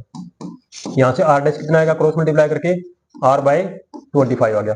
पूछा क्या था क्वेश्चन में, आर बाई आर डैश पूछा था, बता देते हैं जल्दी से, इधर देखो आर बाई आर डैश पूछा था, तो आर ऐसे लिख देता हूं मैं, आर डैश की वैल्यू क्या है मेरे पास आर बाई 25 चला जाएगा ऊपर, आर से ये हो गया कैंसिल, आंसर क्या आएगा आपका या तो 25 या फिर 25:1, ठीक है जो भी आपको मिले, तो ये रहा यहाँ पे। ऑप्शन नंबर कौन सा आएगा, डी जो है वो आपका ठीक हो जाएगा, करेक्ट हो जाएगा। ठीक है, नेक्स्ट क्वेश्चन देख लो जल्दी से। नेक्स्ट क्वेश्चन आपका, हाँ जी, नेक्स्ट क्वेश्चन देखो, which of the following terms does not represent electrical power. Power का फॉर्मूला अभी मैंने आपको बताया था, नोट्स के अंदर हम पढ़ रहे थे। पावर का फॉर्मूला क्या होता है, तो होता है V इंटू आई, एक होता है हमारा क्या I स्क्वेयर आर, एक होता है क्या हमारा V स्क्वेयर बाई आर, है ना, और क्या बताया था, वर्क पर यूनिट टाइम। देख लो एक बार, मैच कर लो। क्या पूछ रहा है, which of the following terms does not represent, power का फॉर्मूला कौन सा नहीं है। पहला देखो I स्क्वेयर आर आपको दिखाई दे रहा है, ये तो है, ठीक है। बी को एक बार छोड़ो, सी देखो V इंटू आई आपको दिखाई दे रहा है, सही है। V स्क्वेयर बाय आर लिखा है, वो भी सही है। तो ऑप्शन नंबर तो बी आपको दिख रहा है ना, आई आर स्क्वेयर, ये पावर का फॉर्मूला नहीं होगा। आगे चलेंगे, नेक्स्ट देखो, देखो ये वही एक्सरसाइज है, आपको आपकी एनसीईआरटी की बुक के अंदर आपको मिल जाएगी। 2 क्वेश्चन हमारे हो गए, अब हम करेंगे क्वेश्चन नंबर थर्ड। देखो क्वेश्चन नंबर थर्ड देखेंगे। थर्ड में क्या कह रहा है, देखो ये पढ़ो एक बार क्वेश्चन को, अगर आपको विजिबल है यहां से, let me check. Question number third,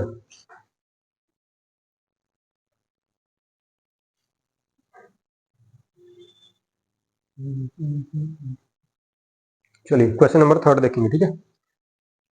हाँ जी, क्वेश्चन नंबर देखो थर्ड में क्या कह रहा है, एक इलेक्ट्रिक बल्ब है जिसकी रेटिंग लिखी हुई है। एक बार मैं इसको जूम कर देता हूँ, आपको विजिबल हो जाएगा।